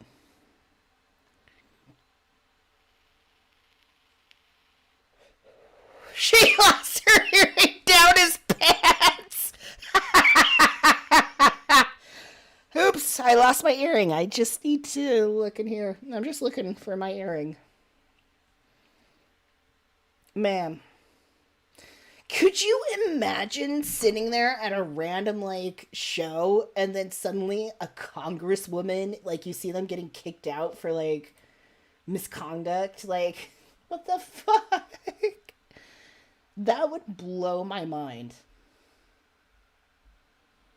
I wonder if anybody's interviewed the woman behind her. That's who I want to hear from. I want to hear from this woman here. I want to hear from her. So this is very detrimental. There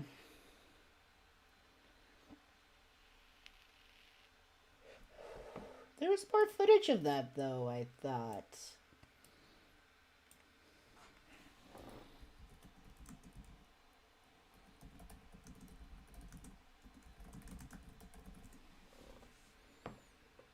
Noah and Boebert walking out of the theater.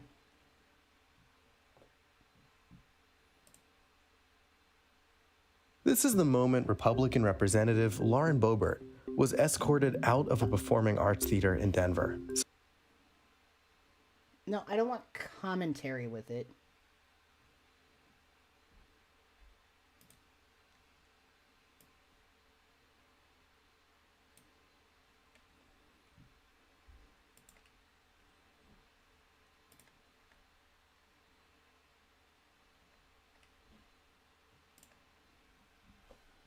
I guess I have no choice.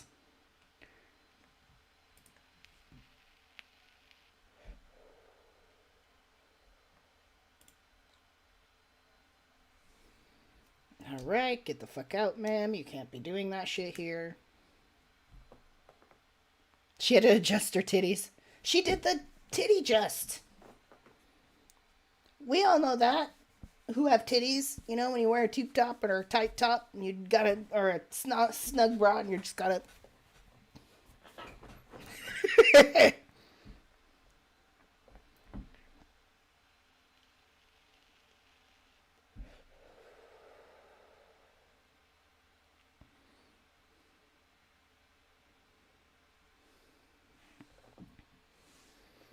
Lauren had to tuck her Boeberts back in.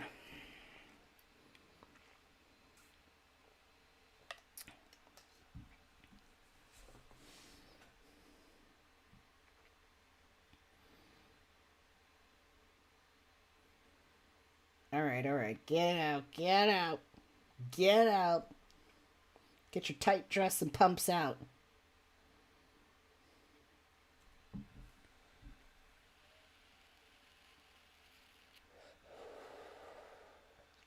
I wanted to see the footage where they're, like, actually walking out. Two gentlemen there, Rob and Kurt. She's taking another selfie there. Did we get the titty? God, look at her Boeberts.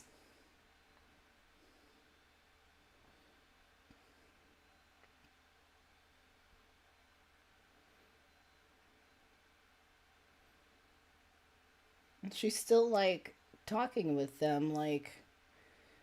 Or is that her date? Here comes the titty adjustment. And... there we go.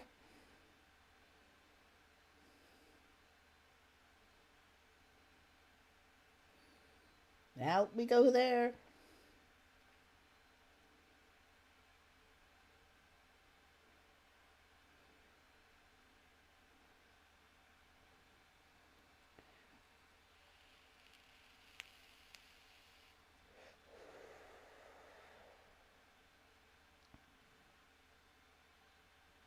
I mean, she looks great. She's got a nice outfit on, I'll give her that.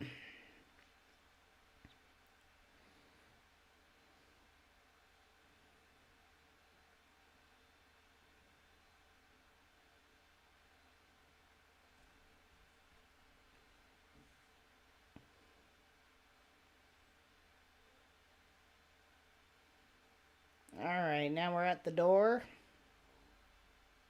Everyone's faces are like, what the hell? Did we really just see a congresswoman being, taken out? This is the part of this that kind of creeps me out. Whoa, we got a little twirl and a dip there. And another titty adjustment.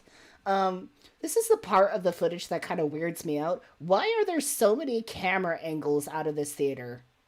I mean, probably for safety reasons, but it's like, it just keeps on going. It's like a solid, like, fucking 2 to 3 minutes of them just walking out of the building.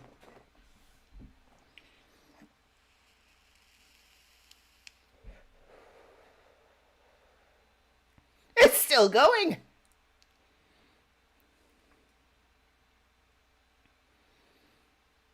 The city of Denver.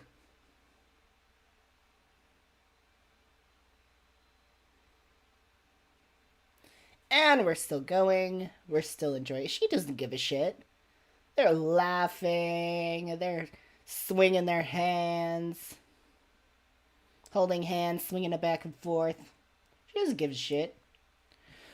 Well, anyways, as you can see, this sparks major controversy as she is a self-pronounced, like, high moralist who's very against gay this, gay that, transgenders. She's against drag queens, all of this stuff. Bible thumper woman, congresswoman, and she goes and does this. So, naturally. That's not exactly going to go well for her. I don't think people are really going to appreciate that. AOC! Response to Lauren Boebert's... Have I been calling her Laura? No, her name's Lauren. Lauren Lawrence. So, AOC responds to Lauren Boebert's, getting her Boeberts fondled. Sexually lewd theater show. Alexandria Ocasio-Cortez has spoken out after a video emerged appearing to show House Republican Lauren Boebert engaging in what the New York Congresswoman described as sexually lewd acts in a Colorado theater on September 10th. Boebert and a male companion were thrown out of the Buell Theater in Denver after repeatedly vaping, using a cell phone, and causing a disturbance during a performance of musical Beetlejuice. Now I have to see musical Beetlejuice.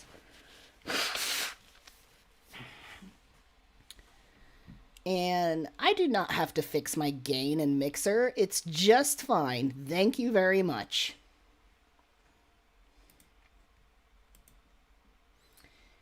And surveillance footage from inside the theater appeared to show Boebert's male accomplice groping her Boeberts, and then being groped in turn by Republican Firebrand as she fondled his Johnson. Anyways, in a statement, Boebert apologizes for her behavior, which she claimed fell short of my values, but made no reference to the alleged sexual acts. Mark says it's probably a great musical as long as you're not sitting near to them.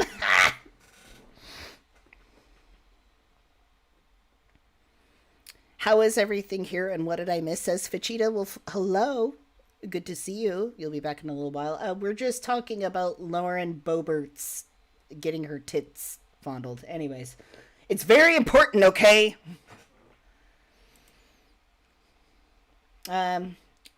Anyways, so...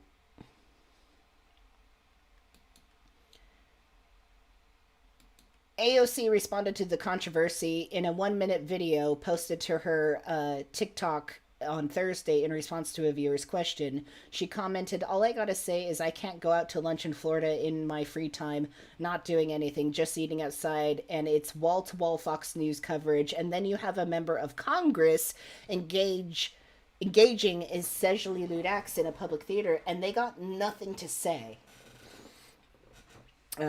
Says, "I danced to Phoenix once in college and it was like all over the place, but putting on a whole show of their own at Beetlejuice and there's nothing? I'm just saying to be consistent. That's all I'm asking for equal treatment. I don't expect it, but come on.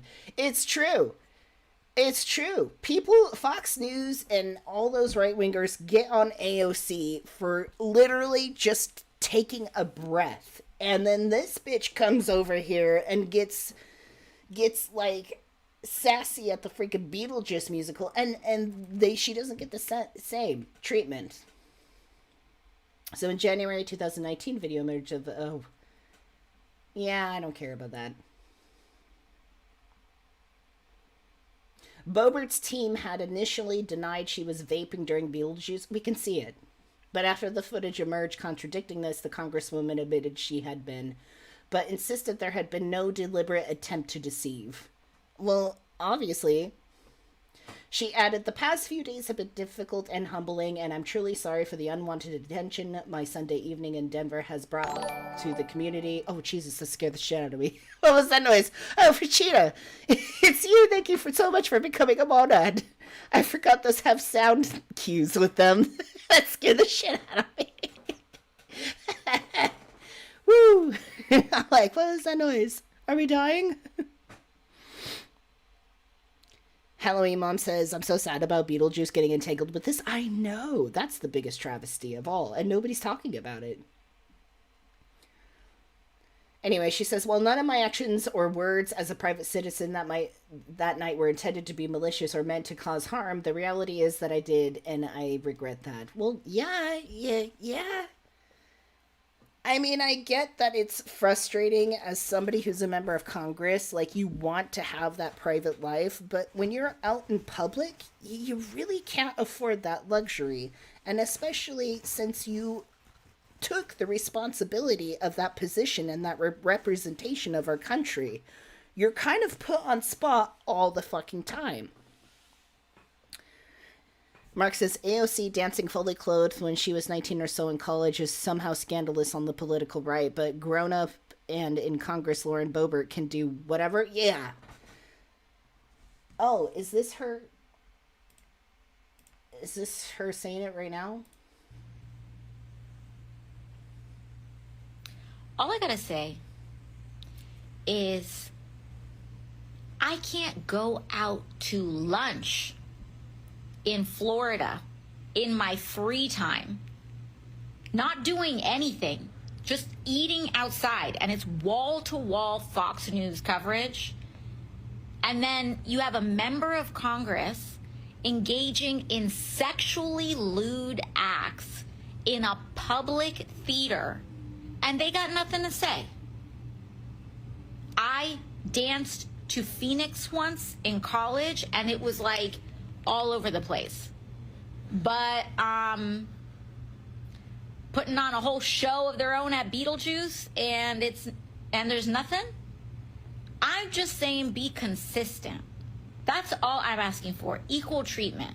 I don't expect it, but come on. Yeah. Fair enough. Fair fucking enough. I don't blame her one bit.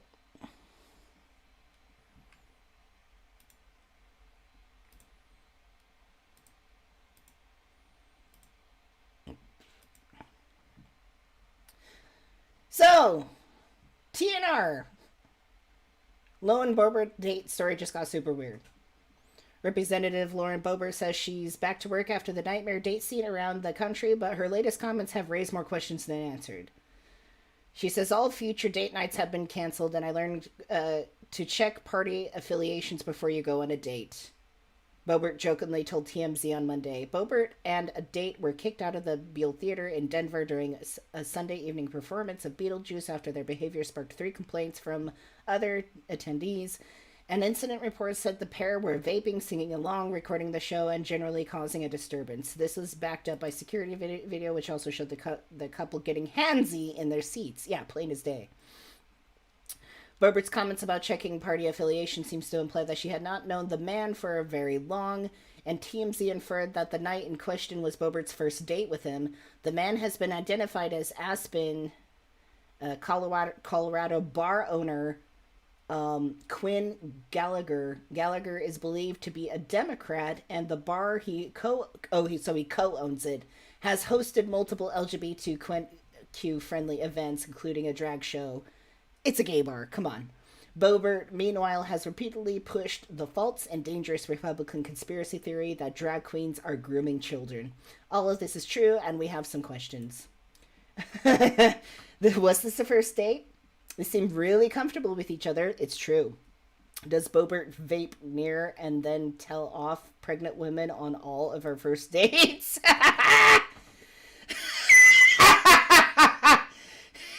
Does she vape near and then tell off pregnant women on all of her first dates? How did their politics not come up beforehand? If Gallagher's a Democrat, why would he go on a date with Boebert? And why would she go on a date with him? So many questions. None to be answered. Yes.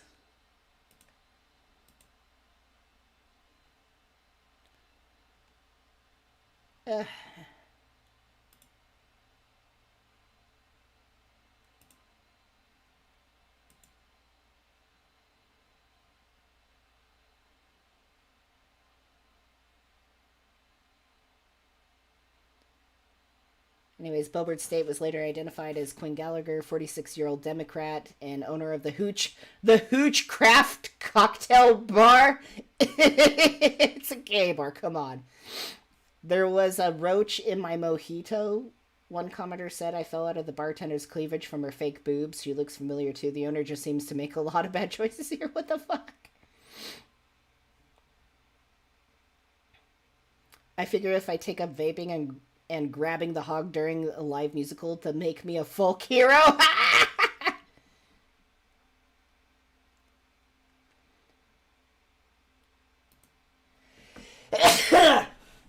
Oh, Jesus.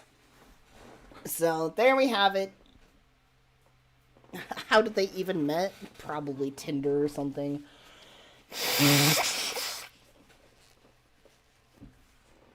Yeah, those were really good questions. Like, was that their first date? Because they were really comfortable with each other. I don't think so. And if it wasn't their first date, did she know that he was a co-owner of a gay bar?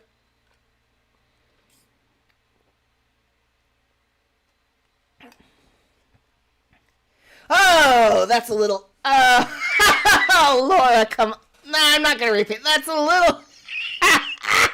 funny. But I'm not going to say that. Okay, maybe she was doing her drag queen act at his bar.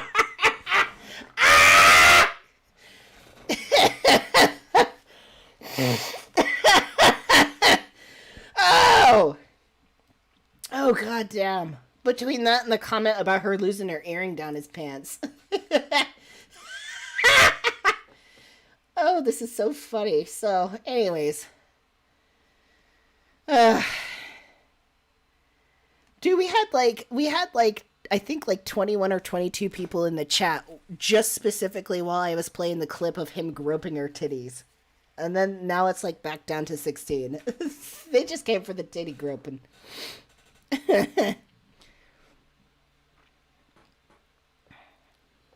Anyways, we're going to move on.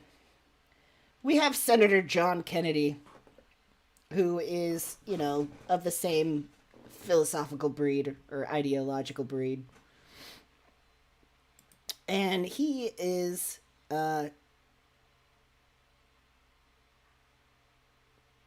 talking about books. The subject here is books being banned from schools. As you know, there's particularly LGBTQ-oriented books that are trying to be banned from schools that are made for the demographic of, young queer children or young queer teens, pre-adults, exploring their what sexuality is like and stuff like that. The weird thing is Senator John Kennedy decides to read out loud some of this stuff, and it's so awkward. I literally have no reason to cover this subject other than I need to share with you how he's reading all this stuff, because I've seen it, and this is a ring curse where I have to make a copy of the tape and give it to somebody else or I'm gonna die in 7 days. So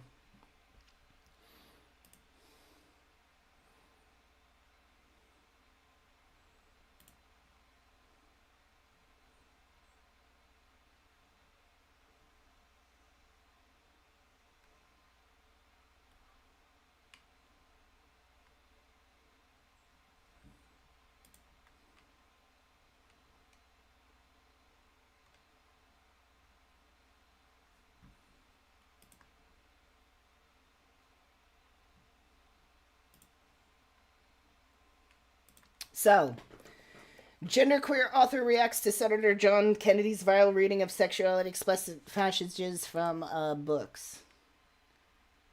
Okay, so he read from a book meant for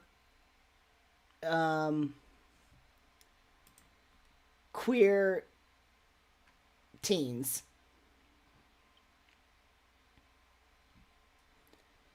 And pretty much took it out of context. I don't know. This is weird. I have some thoughts about this. Let's get into it. Let's just hear what he says. First of all. Oh wait, no. Let's set up.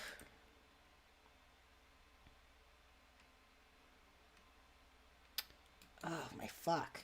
Earlier this week, regular viewers of C-SPAN stumbled into a truly singular moment of politics and television when John Neely Kennedy, the conservative 71-year-old senator from Louisiana, began to read aloud what sure sounded like it could be the beginning of a porn scene.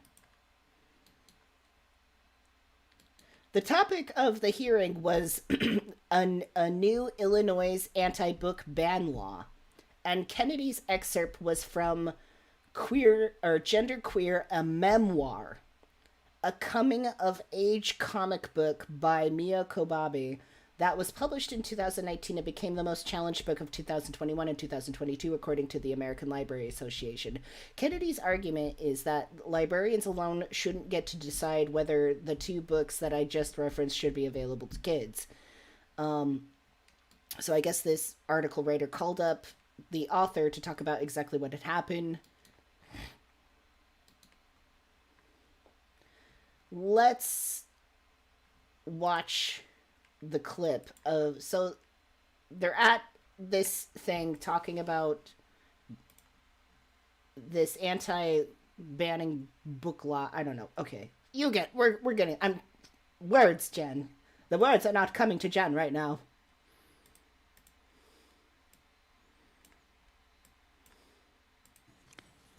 The first one is called All Boys Aren't Blue. And I will quote from it. I put some lube on and got him on his knees. Woo! And I began to slide into him from behind. I pulled out of him and kissed him while he masturbated. He asked me to turn over while he slipped a condom on himself. This was my ass, and I was struggling to imagine. This voice, this old man reading this, I don't know. There's just something so wrong about this. It's just like nails on a chalkboard. Imagine someone inside me. He got on top and slowly inserted himself into me. It was the worst pain I think I have ever felt in my life. Eventually, I felt a mix of pleasure with the pain. Close quote. All boys aren't blue. All right.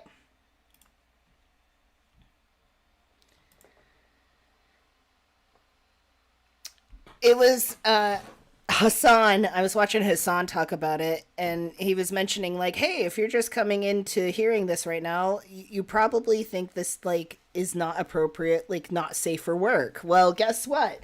This man is at work. Elise is like, I had to quit my painting.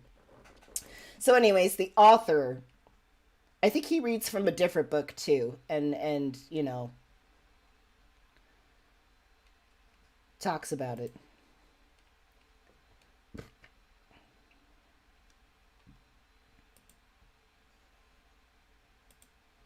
So he read from a different one called Genderqueer. That pretty much he said was like, you know, shouldn't be shown to children, things like that. So Genderqueer author Maya, I don't know, reacted to a Republican senator reading sexually. I don't know. What is this I'm looking at? What is that? Is that mozzarella? Why? Mozzarella. Anyways. Anyways, this author reacted to the Republican senator reading a sexually explicit passage from the book during a Senate hearing, saying that the book isn't recommended for kids. One of the titles was, genderqueer, a graphic novel that caused controversy among parents and criticized for its depictions of sex acts, as well as discussions of masturbation. It was the most banned book in 2021, according to American Library Association. Kennedy read one explicit passage from Queer Gender at the Senate Judiciary Committee. Judiciary. I don't know why judiciary is such a hard word for me to say. Anyways, committee hearing that went viral. Kababe reacted to Kennedy's reading in an interview. Yes, we get this. Why are you repeating yourself? So anyways, they say, I have seen the clip. Another trans activist friend texted it to me with a very congratulations and also I'm sorry attitude. The point of the comics was initially to be a tool to help me come out to my own family, a way to say this is what I'm talking about when I talk about gender. The pronouns are the tip of the iceberg. Kababe, who uses er pronouns. I don't think I'm going to remember that. And Washington Post asked the way protesters have described the book online, they make it sound like it's marketed for 6-year-olds. That's the thing.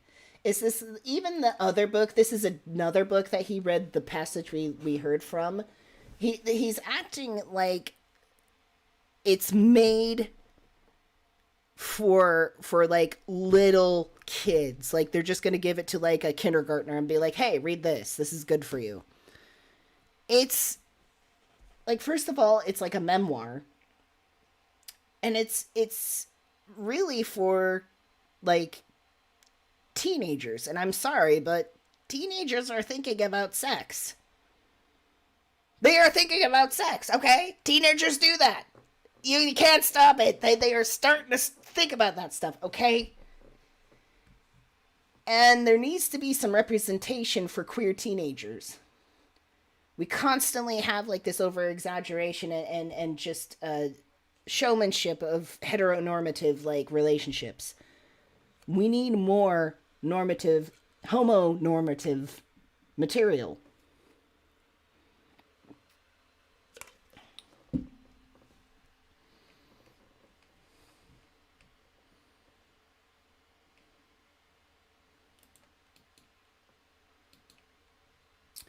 So the author straight up says, I don't recommend this book for kids.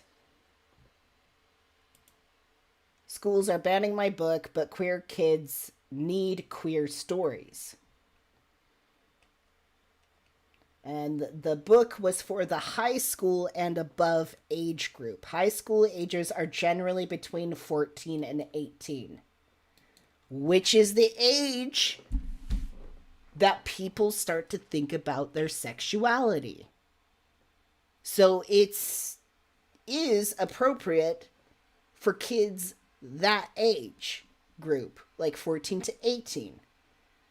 But they make it sound like they're giving this material to like small children.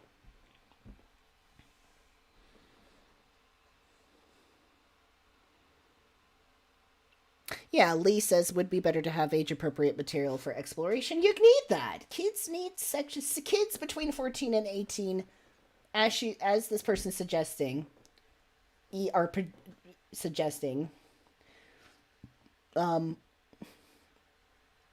and 18. That's the age where kids are thinking about sex. It is.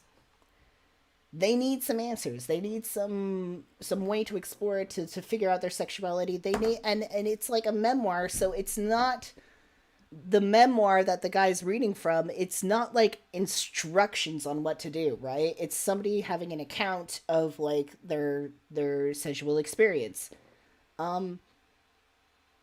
If you're growing up and you're exploring your sexuality and all you see represented of sexuality is heteronormative and you feel differently, there should be some representation out there that normalizes homosexuality or any other kind of sexuality so that they can feel like they're not fucking monsters, you know? Like heteronormative people tend to try to make them out to be. As a way to condition queer kids to be heteronormative. Laura says by the time they've reached that age, many of them have already had sex, much less thought about this stuff. They can get way worse online or from their parents' stash of porn. Yeah, exactly. Except for I don't think parents really have a stash of porn anymore. I'm pretty sure it's all digital based. I don't think we got the stack of nudie mags anymore. Although I went to an antique shop the other day and I saw like some like retro like Playboy magazines. I'm like, that's pretty cool, but why is it here?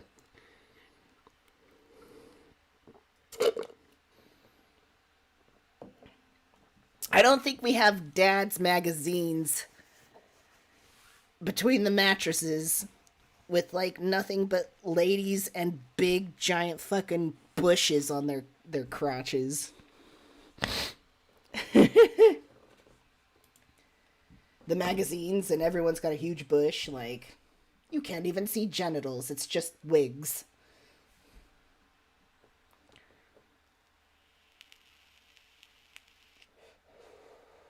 Anyways, the author said that they imagined the memoir would appeal mainly to young adults who also wrestled with gender identity and to friends and family of non-binary people. It was marketed toward older teens and adults.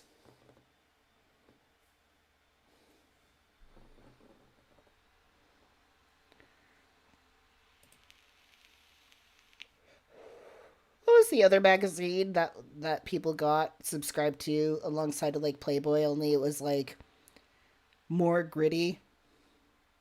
It was like Playboy and Hustler? No. Oh, Penthouse. My brothers used to have magazines. My brothers used to also have porno plastered all in their rooms.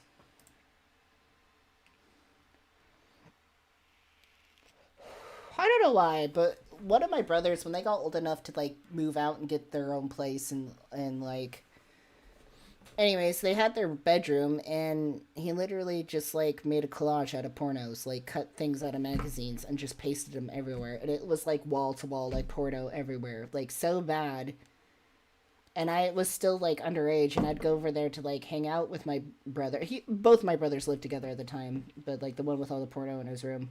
My mother at the time was just like, I don't like you going in there. And I'm like I gave, like, and I'm pansexual, so I'm definitely interested in women, but I was just like, I don't care. Like, I'm just in there because the video game console is in there. Which is a little, I get that, you know, I'm like a fucking 15-year-old, 16-year-old, and I'm sitting in my brother's room and he's got like fucking porno all over the place. But I mean, that's probably not great, but it wasn't grooming or anything. I mean, I didn't even really pay attention. I didn't give a shit. It was just like, he just really likes naked ladies. Okay.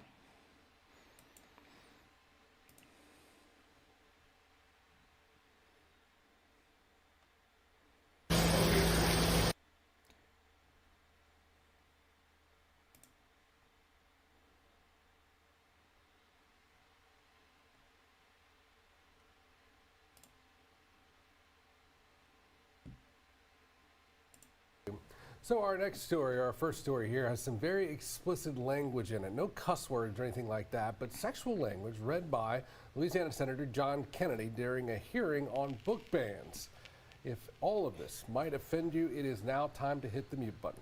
The senators are looking at just what should be available to young people in libraries across the country. Many were surprised to hear such language in a book available to young people, but some say this is more about censorship. Louisiana has several fights going on right now. Our Lester Dewey has this debate, Lester.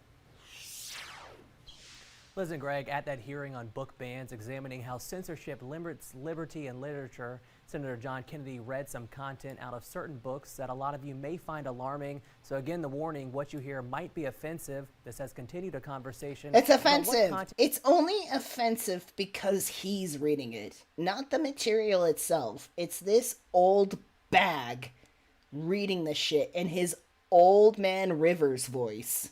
Your Old Man Rivers. child could possibly get their hands on while inside of a library.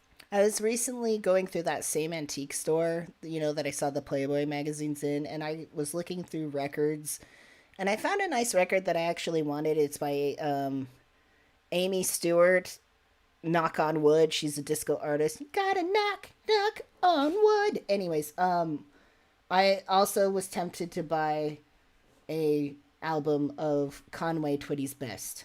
Anyways, I don't think, did Conway Twitty do Old Man Rivers? Who did Old Man Rivers? Who sang Old Man River? Who wrote Old Man River? Oscar Hammer. Oh, okay. Never mind. I thought it was Conway Twitty.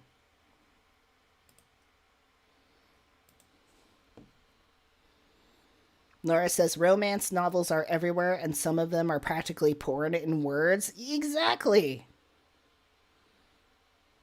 Burl Ives? No.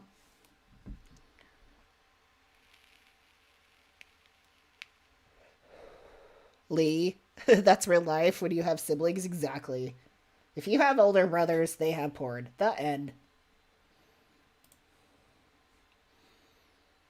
They were very he liked really very big boobs, very big bottom. We won't play everything that was said, as all of this was read aloud on the Senate floor, but again, some parts may be disturbing to some.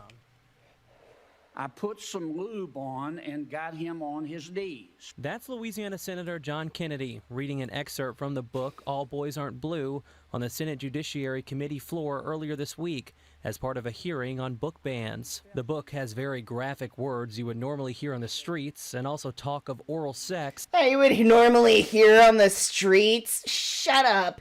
You're saying it in your place of work right now. What do you mean? But graphically described. And I began to slide into him from behind. The author of that I began to slide into him from behind. I want this man to read 50 Shades of Grey.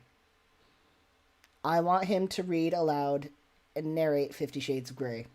That book is LGBTQIA+ activist George M. Johnson. The New York Times best-selling book explores Johnson's childhood, adolescence, and college years in New Jersey and Virginia. The senator also read parts from the novel Gender Queer, which includes sex toys, to members of the audience and those testifying before lawmakers. I got a new strap-on harness today. I can't wait to put it on you. Both novels are on PEN America's index list of banned books. Words that I never want to hear from that man in any scenario, in any context, in any way. Can we hear that again? Both novels are on PEN Straps. Gender Queer, which includes sex toys, to members of the audience and those testifying before lawmakers. I got a new strap-on harness today. I can't wait to put it on you. Imagine getting a text from that man. Both novels are on PEN America's index list of banned books. Should it be up just to the librarian, or should parents have a say? There should be facilitation of collaboration between students, parents have and a say? It comes as book content could perhaps be the new culture war of sorts raging across cities and states across the U.S. And the topic in Kennedy's speech has organizations divided. That level of sexual involvement is a dangerous lifestyle that no one, especially teenagers, should be involved in. Oh, then why is Lauren Boebert displaying lewd sexual acts, and that's okay? Without being mature enough to understand what they're up to. I definitely would not give Gender Queer to my 5-year-old. I wouldn't have. Well, those books aren't meant for 5-year-olds. They're meant for much older teenagers. So no, it's not meant for your 5-year-old, and I'm pretty sure that comprehension reading level is not something your child could handle anyways, your 5-year-old child. That's so fucking asinine that they'd be like, well, I wouldn't give that to my 5-year-old. Well, no shit, Sherlock. No shit, you dumb-ass fucking mouth-breathing moron. Obviously. But, to have it in, to say that you can't have it in the library at all, to me is ridiculous. That Oh, okay. Sorry. I jumped too soon. Sorry, madam. I'm so sorry, ma'am. I jumped too soon. She's actually okay. She's telling my point. Okay, I take that back. censorship. Louisiana's Democrat Governor John Bel Edwards signed a bill after this year's legislative session which limits children's access to certain library materials and requires libraries to create a card system so parents can prevent their children from checking out books deemed inappropriate. Really, it's from our point of view, it's a solution in search of a problem. There really is no pornography in Louisiana libraries. There never has been. This battle is not going away. We're seeing it flare up nationwide. The publisher of one of the books Senator Kennedy read gave us a statement saying, "We celebrate authors like Mike Curato and George M. Johnson who bravely and brilliantly share their stories and positively impact the lives of countless readers, despite their books being among the most banned of 2022 and highlighted by the American Library Association on its top 10 most challenged books of." Right? David says the Bible is very much sexually explicit. Should it be banned? Yes, it should. List.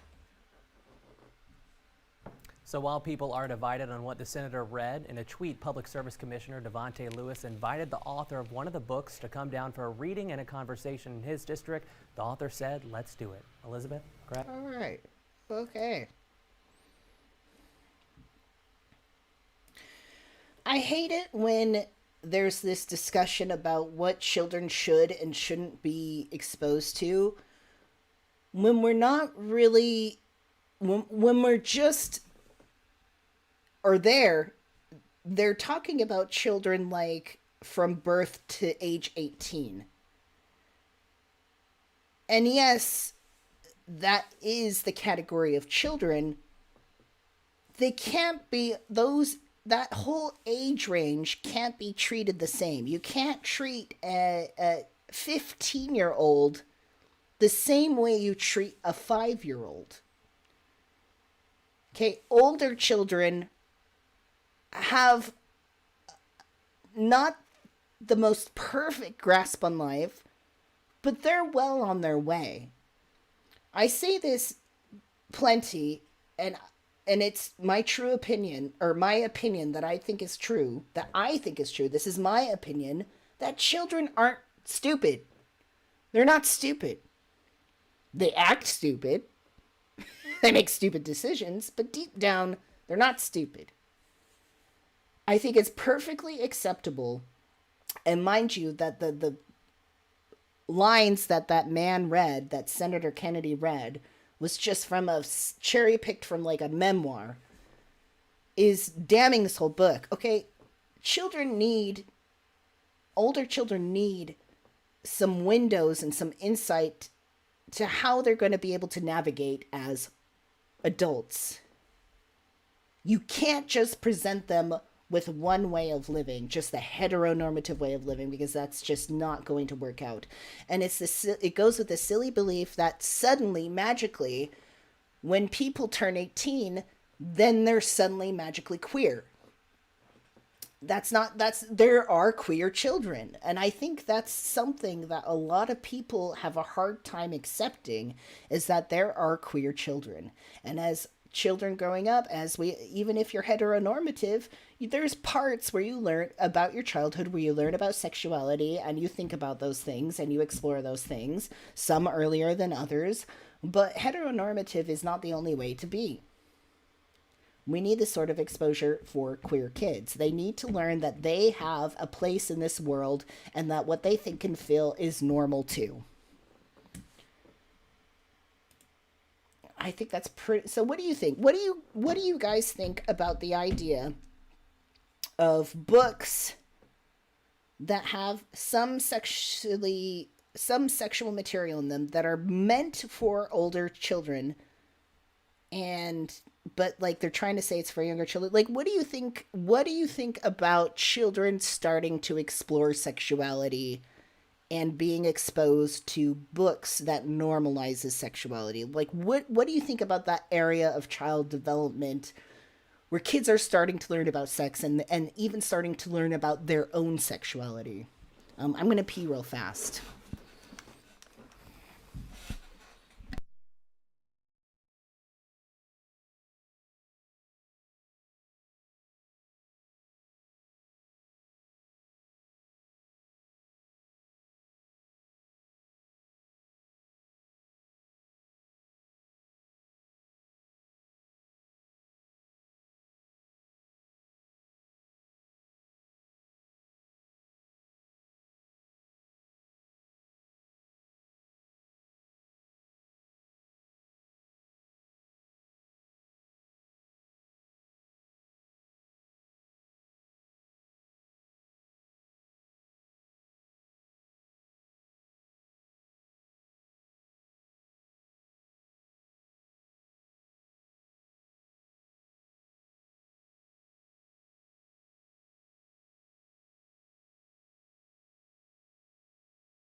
How fast can I pee? Are you timing my pees? I need a screen to, like, turn to when I go and pee.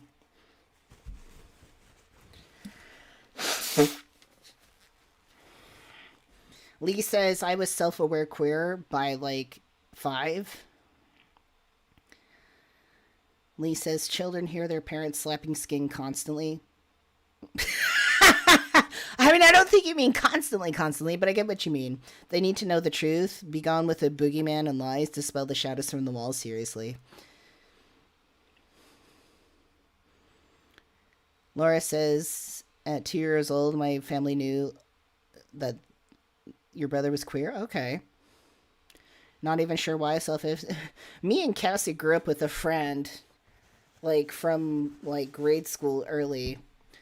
And even before he even knew it, we all knew he was gay. We just knew. We just knew. I don't know why. We just knew. we just fucking knew he was gay. Like, he was literally gay from the day he was born. He was born gay.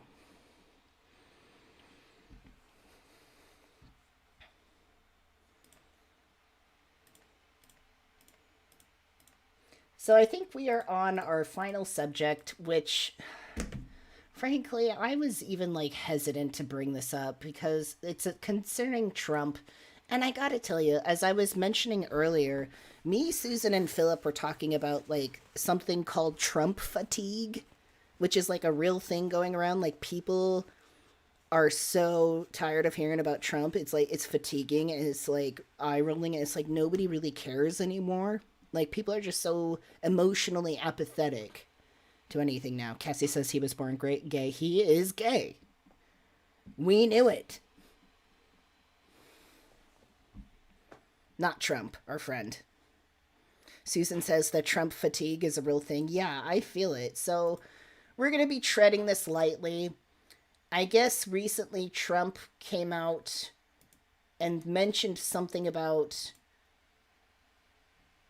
he's actually in favor of pro-choice.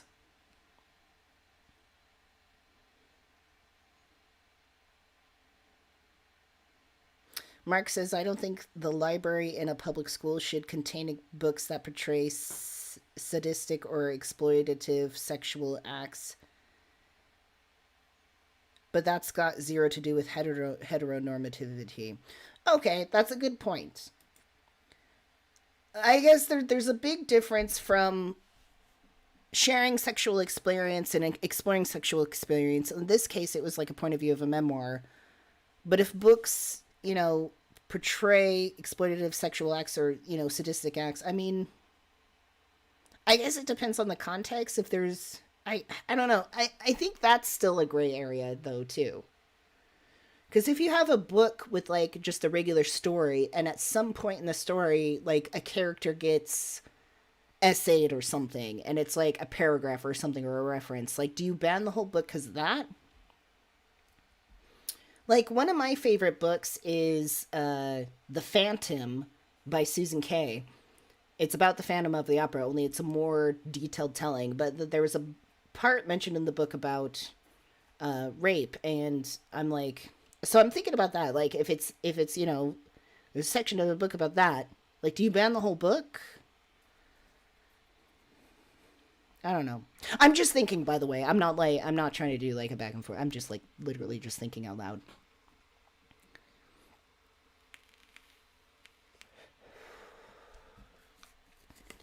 Post-traumatic, or post-Trump disorder.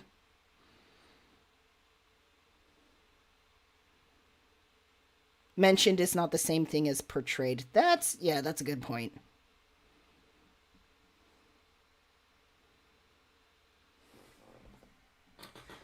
So, Trump faces chorus of GOP critics, but some voter support after pushback abortion ban. Anyways, former President Donald Trump. Why can't I see this?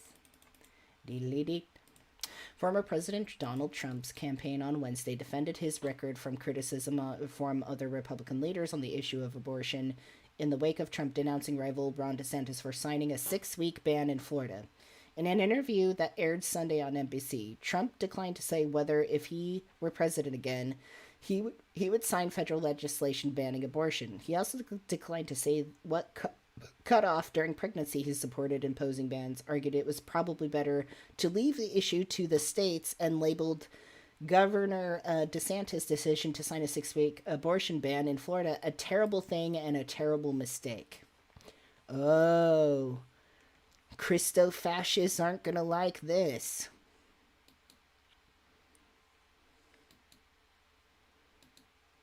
At the same time, Trump trumpeted his role in striking down national abortion protections through his 3 Supreme Court appointees, which is really interesting.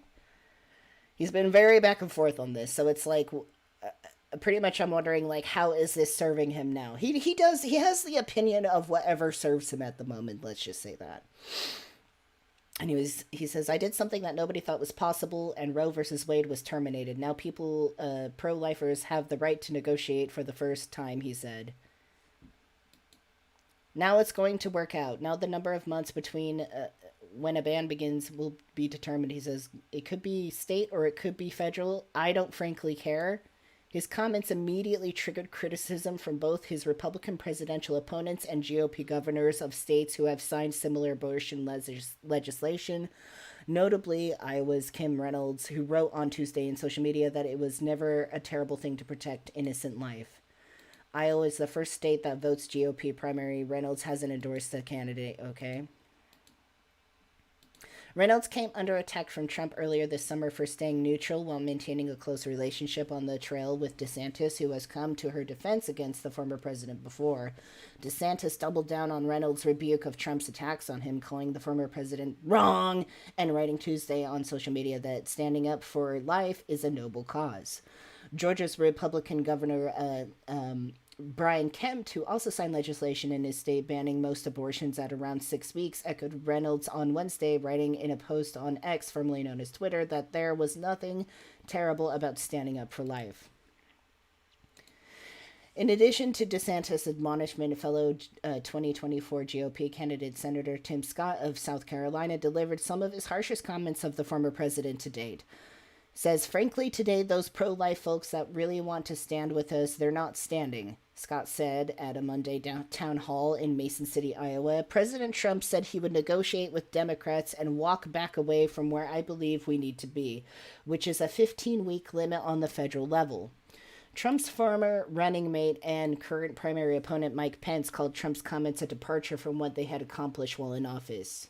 Donald Trump continues to walk away from the pro-life legacy of our administration, Pence said in a statement to ABC News on Monday, first given to the New York Times, adding, we will not rest, we will not relent until the sanctity of life is restored to the center of American law in every state in the nation. In response to these comments, Trump campaign spokesman said in a Wednesday statement, in part, President Trump's unmatched record speaks for itself. The spokesman singled out Trump's role in Roe and added that there has been no bigger advocate for the movement than President Trump. Some of Trump's supporters back his abortion positions. Trump spent Wednesday campaigning in Iowa, where some reporters seem to be sticking by his side, or some supporters sticking by his side, arguing the stances of politicians like their governor skewed too conservative on the issue. She's just playing games with a 6 weeks abortion cutoff. Trump wants to come to some consensus between everyone. 15 weeks. He never said no abortion. Kathy Schmitz, who said she used to work as a prenatal clinical nurse in the Navy. Schmitz argued that candidates like Pence, who back some of the strictest abortion restrictions, are pandering to Iowa's predominantly evangelical Christian voter base. Pence has long cited his deep Christian faith as part of his views on abortion. You don't even know you're pregnant at 6 weeks, Schmitz said. It's true. Some really don't know they're pregnant at 6 weeks. I think it's just politicking, said Gregory Erickson, echoing similar sentiment heard from Trump supporters who were attending his events on Wednesday. Whether it's 12 or 15 weeks, I'm okay with a limited choice. Okay. Trump has doubled down on his abortion stance. Trump likens his position to former President Ronald Reagan, supportive of abortion restrictions with exceptions for rape, incest, and the life of the mother. At the Christian Pray Vote Stand Summit in Washington, D.C. on Friday, he began much of his remarks articulating how he feels Republicans need to properly campaign on the issue of abortion. He also insinuated that he has in the past that the issue was to blame for some Republican losses during the 2022 midterm elections when they failed to retake the Senate and only narrowly retook the House. Trump said, many politicians who are pro-life do not know how to properly discuss a topic which is so important to the people in this room and so important to millions and millions of people in their country. In a statement to ABC News on Monday, Marjorie Daemon, president of the leading anti-abortion advocacy group, Susan B. Anthony Pro-Life America, criticized Trump's criticism of DeSantis on abortion and Trump's own comments. She said Trump is criticizing a law and lawmaker that acted following the will of the people on what he made possible through the Dobbs decision on Roe. Both Trump and DeSantis should focus on their concrete pro-life plan for the future and contrast that with President Joe Biden. He is their opponent. So Trump is coming out and saying some things that are not aligning with pro-lifers. And he's losing their support. And he had a lot of their support. So this is not going... The Christo-fascists are not going to be happy.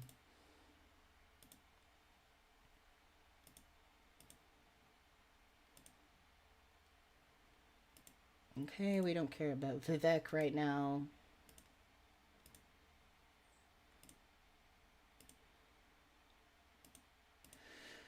Let's watch some of this. We're going to start wrapping it up here soon. I think this is a little bit of a shorter night. A little bit of a shorter stream tonight. Yeah, a little bit of a shorter stream. Not by too much, though.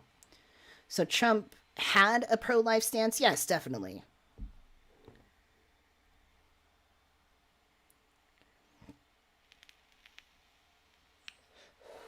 This is an hour and 18 minutes. I don't think I'm going to watch this whole thing. We'll see. I always say that, and then we do. I want to dive right into this. A lot to get to.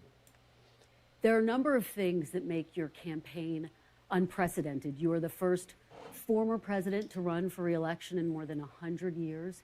You are facing 4 indictments. You have an incredible... Hold on.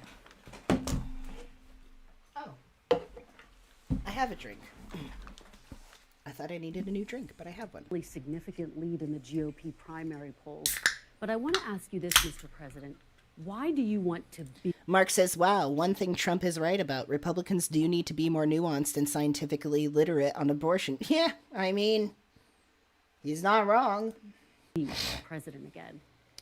Well, it's a very simple answer, and I can give it very easily. It's called Make America Great Again. Our country is in serious trouble. I don't think we've ever been so low in terms of certainly opinion. Yeah, he's not the person we really need to hear it from. Country opinion. People are devastated. They look at what's happening with millions of people coming in, millions of illegal immigrants coming into our country, flooding our cities, flooding the countryside. I think the number is going to be 15 million people by the time you end this. By the end of this year, I think the real number is going to be 15 million people. They come from prisons. They come from mental institutions, insane asylums. They say, sir, please don't use that term, but it's true. They're terrorists at a level. You know, it was very interesting. On NBC, I saw a poll, and I saw some statistics, and it said in 2019, there were no terrorists. They caught no terrorists. There was nothing that they saw. There was no anything. And now, this year, it's a record number like they've never seen before. So we did a great job with the border. And what is that number? We did a great job with the military. We did a great job with inflation. We had essentially no inflation. We had a great... Look, Biden, these aren't indictments against me. These are even lawyers. They're in prisons for years now and don't even have trials in some cases. And if you look at Antifa and other groups, practically nothing happened to them. They burned down Portland. They burned down Minneapolis. They took over Seattle. I mean, they literally took over a big chunk of the city. People died and nothing happened to them. We have to protect all people. But when you talk about retribution, are you talking about directing your attorney general to try to go after your political enemies? When I talk about retribution, I'm talking about fairness. We have to treat people fairly. These people on January 6th, Some of them never even went into the building, and they're being given sentences of, many years. Are you going to pardon And nothing those is people who've been happening. convicted? Well, I'm going to look at them, and I certainly might if I think it's appropriate. No, it's a very, very sad thing, and they're dividing the country so badly, and it's very dangerous. Well, Mr. President, we're going to delve into that a little bit later on, but I want to stay on this idea of what you mean by retribution. Are you looking to appoint an attorney general who will prosecute the people you tell them to prosecute? I'm looking to appoint an attorney general who's going to be tough on crime and fair. Very simple. And go after your political enemies? No, I would never do that. But Biden has Yes, done he would. that. Look, Biden, these aren't indictments against me. These are Biden indictments. This isn't God coming down and very fairly said, Joe, you spoke badly about an election. The election was rigged. There's no question about that. There's so much proof on it. Even if you go to the more modern day proof with the, they call it Twitter files, FBI and Twitter, or you take a look at the Amazon stuff or the Google stuff, or you take a look at 2,000 Mules, you take a look at all of the ballot stuffing that's on tape, you take a look at the fact that the legislatures didn't approve a lot of the things that were done in the elections and they had to approve. And we could go on forever. We could go on forever. But no, I want somebody that's going to be strong, respected, tough, and fair. Just to go back to a couple of the points you said. I'm just going to hit to like the most replayed stuff because I really don't want to watch an I will hour never of him. run. He was a great president. And then in some cases said the greatest president in my lifetime. In one case said the greatest president ever. Now she's running. Nikki Haley has nothing to do with this. We were going to make a fortune off our energy. We were going to send the energy to Europe. Europe was going to pay us tremendous amounts of money. And I'll tell you, you would have never had the Ukraine monster at all. It would have never happened. Russia would have never got, just by sheer force of personality. But beyond personality, what happened is when oil hit $100 a barrel, and by the way, it's right there right now again, Putin makes a fortune on this war. Everybody said, oh, he can't afford it. If Biden allowed my policies to stay in place, oil would right now be at $40 a barrel, and Putin wouldn't be able to afford the war. We are going to get to the war in Ukraine, but first I do want to talk about the issue of abortion, which is important to here a we lot of go. voters all across the country. This is what I really want to listen to. Just this week, women in Idaho and Tennessee, I don't know if you saw this, filed suit against their state saying their lives were put at risk after they were denied abortion services because their state's restrictive laws put in place after Roe was overturned. So my question for you, Mr. President, is how is it acceptable in America that women's lives are at risk, doctors are being forced to turn away patients in need, or risk breaking the law? Ready? A little bit of a long answer. I hope you have time. I hope you have time. I'm here for as long as you have. Roe v. Wade. For 52 years, people, including Democrats, wanted it to go back to states so that states could make the right. Roe v. Wade, I did something that nobody thought was possible, and Roe v. Wade was terminated, was put back to the states. Now, people, pro-lifers, have the right to negotiate for the first time. They had no rights at all. Because the radical people on this are really the people, the Democrats, that say after 5 months, 6 months, 7 months, 8 months, 9 months, and even after birth, you're allowed to terminate the Democrats baby. aren't saying that. Even after birth. Even after birth? What?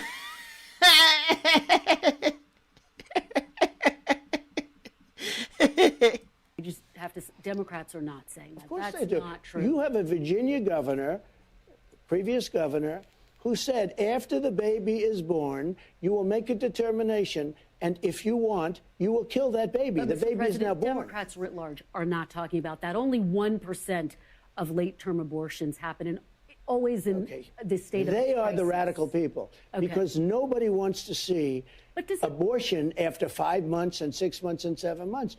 And now it gave people that believe in pro-life. Look, just so you understand, it's pretty much 50-50. It's a 50-50 issue. Amazing. If you look at the charts, it's been 49-51. It's been like that for many years. Goes both ways. 51, both ways. Ready?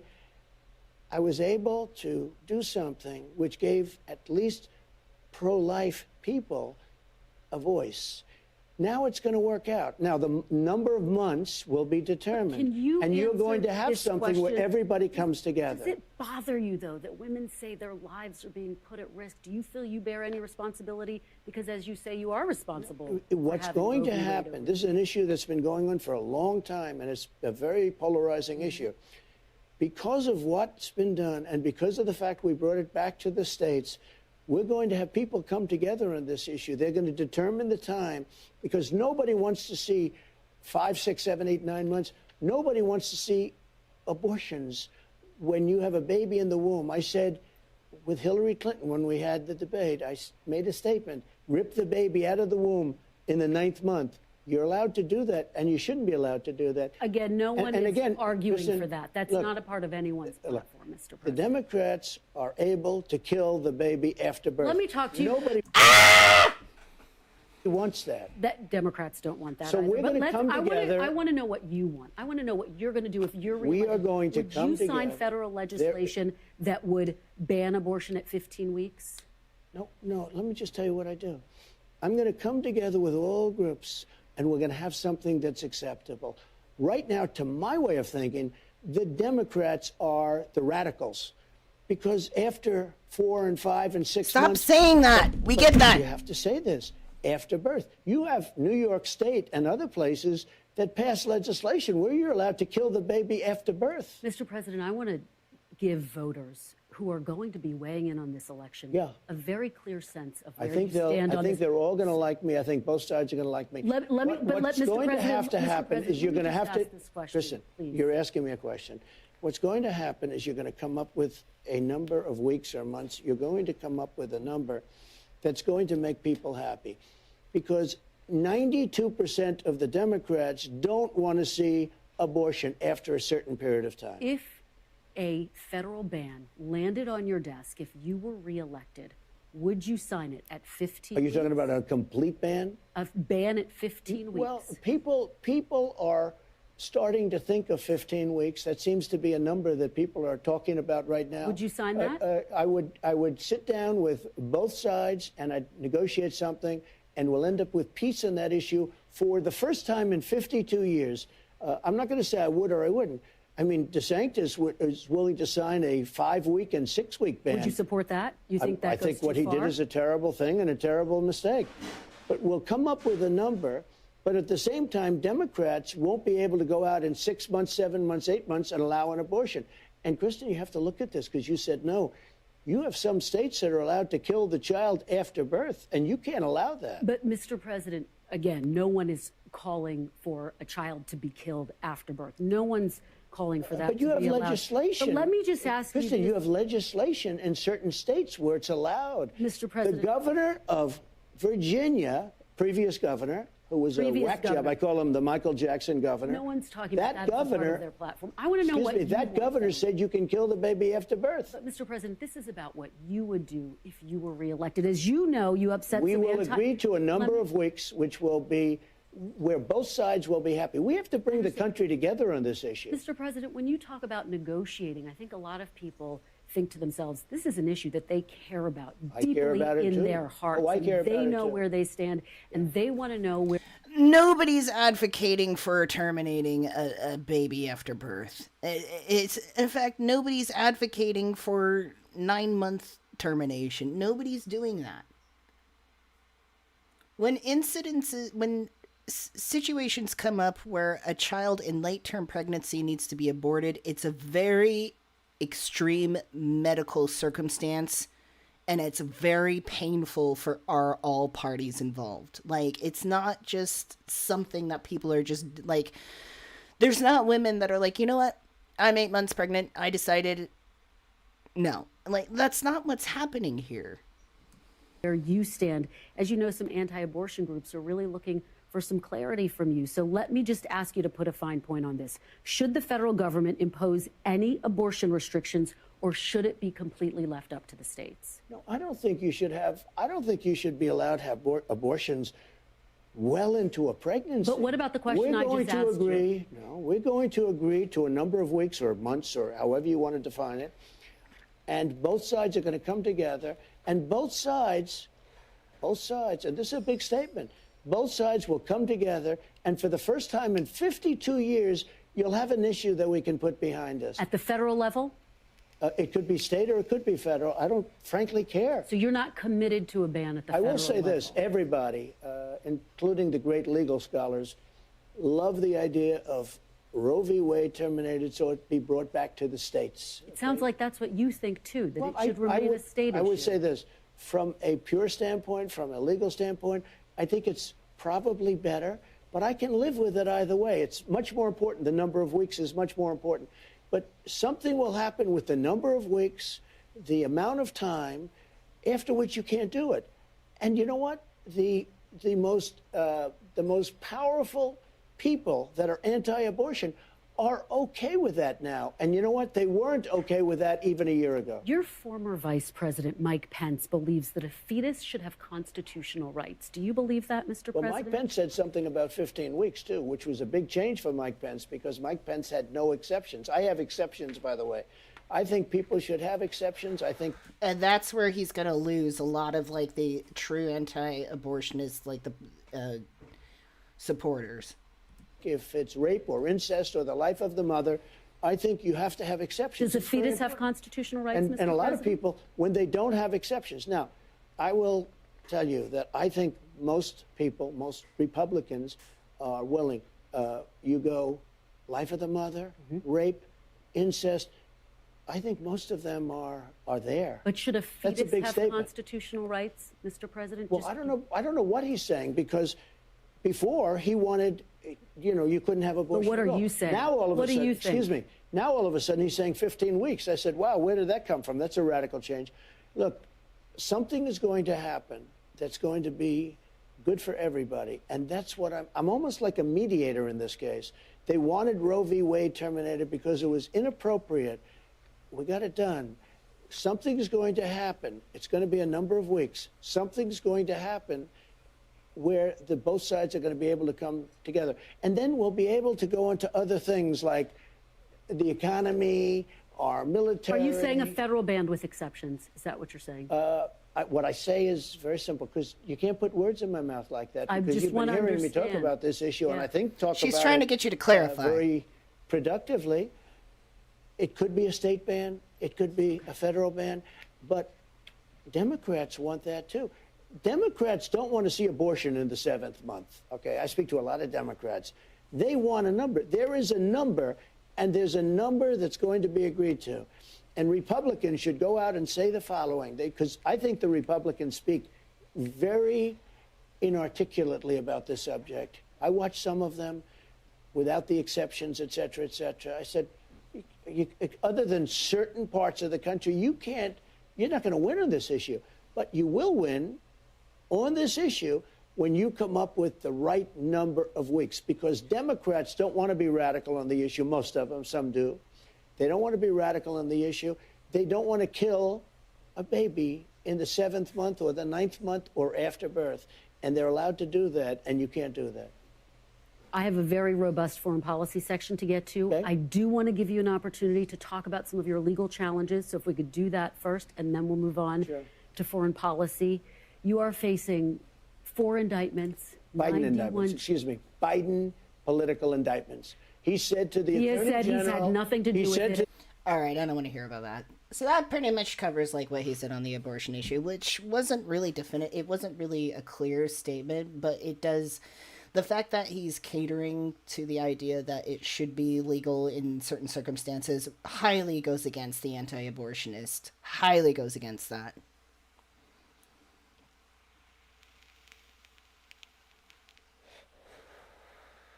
But it'll be interesting to see how this plays out. Anyways, my friends, I think that's it for the evening. This stream tonight's just a little bit shorter than what we usually do, where you're usually about 4 hours, but Trump is very fatiguing. Anyways. Let's see. Do we have any palate cleansers? Do we have like funny dogs or something? Cats or dogs? Funny pets? Funny pets. Just something short. Okay. So we're gonna watch 9 minutes of funny animals and then say goodnight. It's goodnight time. Anybody coming in from now on, we're just like hanging out watching funny animal videos.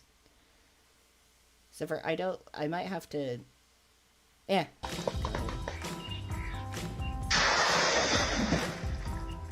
Goose.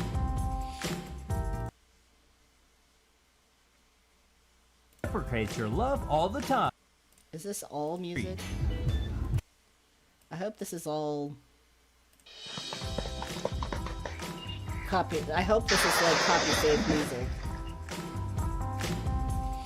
I can't tell you. There's been live streams that I've had to go back and like edit because like I'll have like a 4-hour live stream and literally 2 seconds of music from something we watch like this will make the whole stream like not monetizable, and I'll have to go in and just like mute the audio. It's really weird. So I'm always like concerned about that, but whatever. Be with someone who reciprocates your love all the time. This commentator is a dork though. Holy shit. God's way to help you lose weight. I love pelicans. They're so hilarious. Eat. Ew.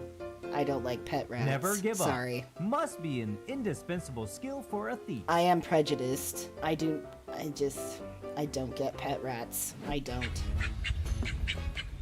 Remember, if you did something wrong with your girlfriend, that's not nice. Eat without increasing calories.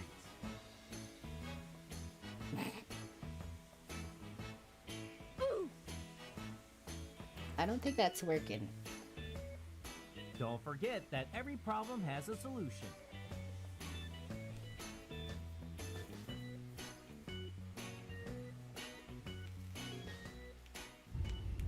When you own a land use right certificate on this street. Oh my god, swans are huge.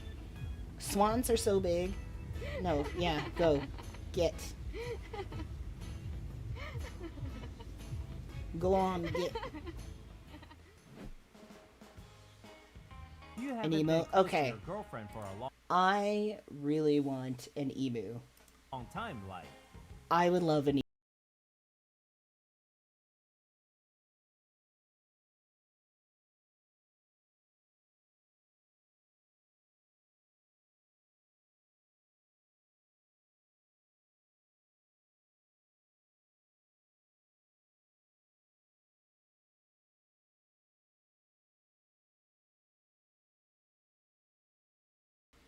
This guy's driving me nuts. Buddy. Oh shit. Shit. What kind of snake was that?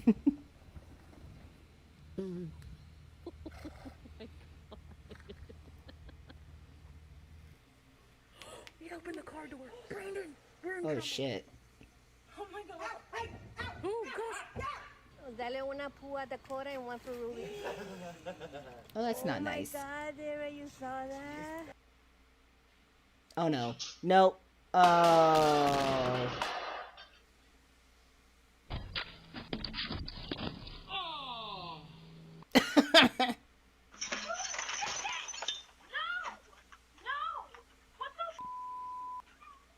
Listen, baby. Oh, no, no, no. Don't get close. No. No.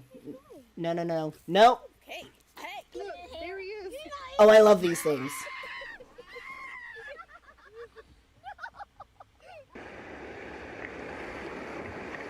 Oh, it's a chicken nugget. And now it's a wet nugget. Oh, it's a couple wet nuggets. Uh-oh. Hi, toe.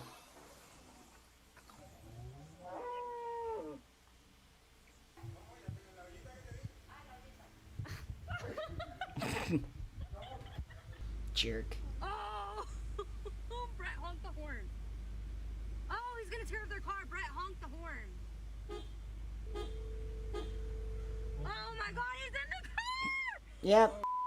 Bears will just straight up, and if it's not unlocked, they'll just break your window. Good morning.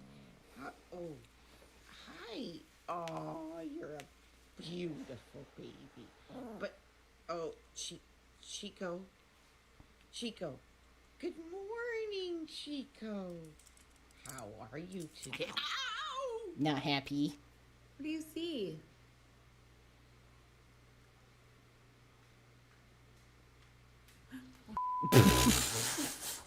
Kitty. Nice. Oh, it's a little horse. Stop. Hey. Oh, that's not nice. I'm not No. Gonna see if Bruce likes cottage cheese. Want somebody? Blech.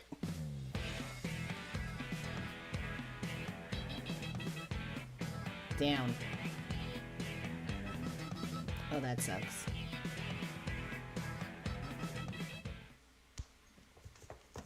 Oh! Okay, wait, come back.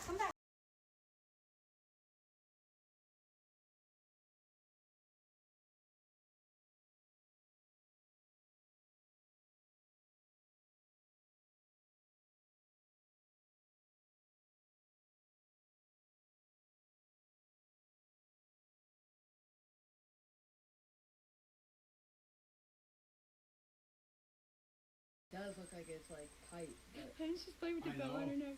like I thought she was She's getting choked out. so tiny. Oh, see Daisy.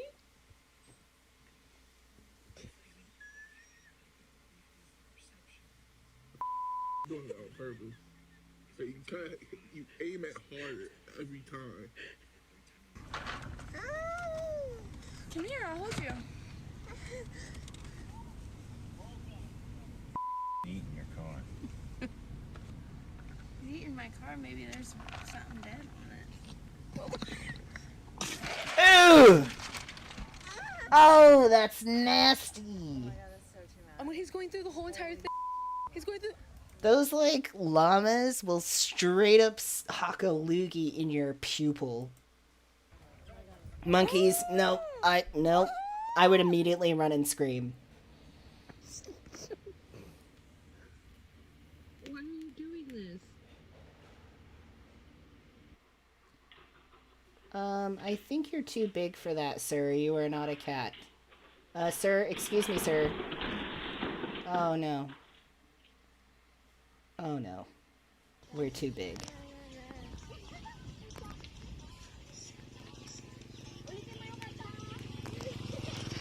Is she gonna get booted? Oh. He's getting pissed at his own tail.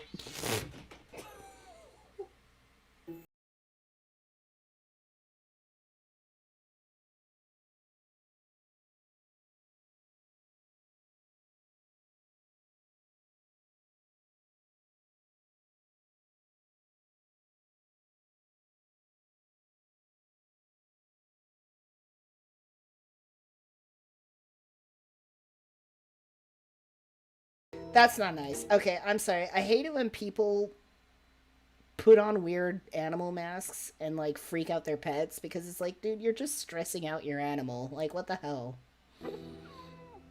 Like, don't do that.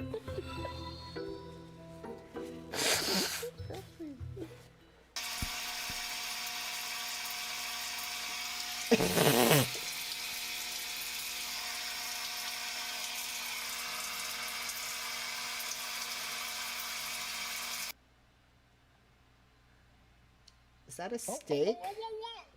Hazel! Wait, why are you giving the baby a steak?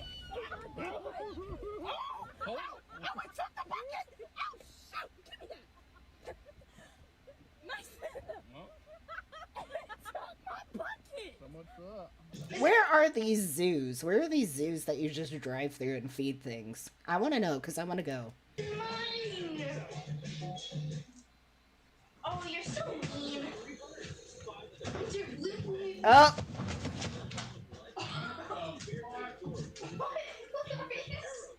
Dora. No, really? Seriously? This is not a lay-in box, girlfriend. What the hell? What the hell? Oh!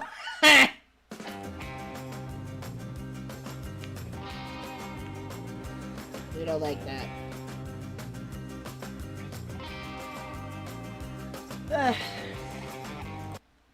All right. I need to poo, so I'm going to get off. Thank you so much, everybody, for joining me tonight. We had some interesting topics going on, all very sexually themed in a way.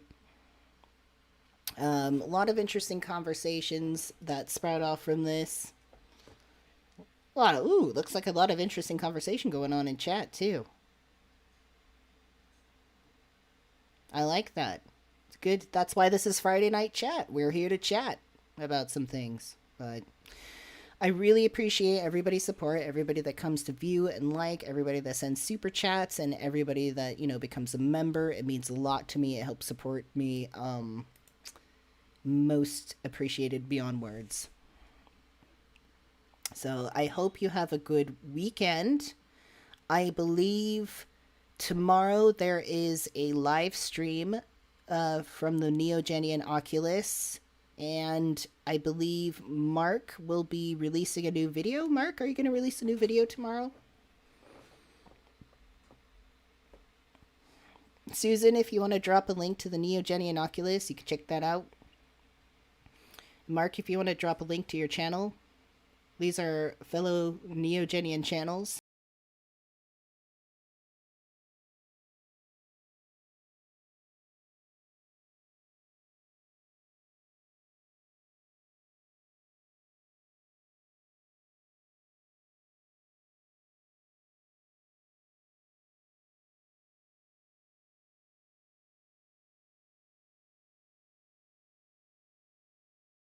Anyways, good night, everybody. A big special thanks to our moderators, Cassie, Elise, Mark, Susan, and Philip was in here at one point. I believe that's a full house of moderators. Good to see everybody, keeping our chat room lively and safe. Nice live stream. See you tomorrow. Thank you, Elise. Yes, I will be on the public live at the Neogenian Oculus tomorrow. And I did not hear... Okay, Mark is going to premiere a video tomorrow as well. So Saturday's a really hot day for Neogenians. All right, we got the link there for the Neogenian Oculus. Is that the actual live stream?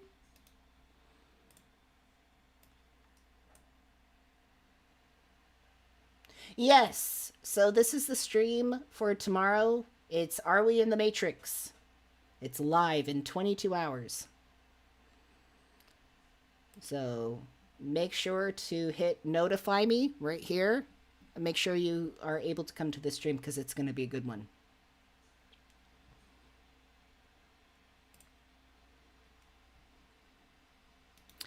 And Mark is going to be premiering a video tomorrow. If you go to Mark's channel, the Neogenian Whisper,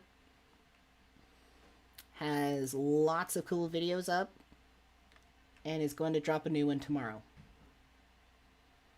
Check out all these kick-ass videos. Saturday stream video day, exactly. All right, my lovely Zetas, you have a wonderful weekend. You take care, and I will see you tomorrow on the Neogenian Oculus. Okay. Okay. Okay. All right. Take care, everybody. Goodbye. Goodbye. Goodbye. Love you. Goodbye.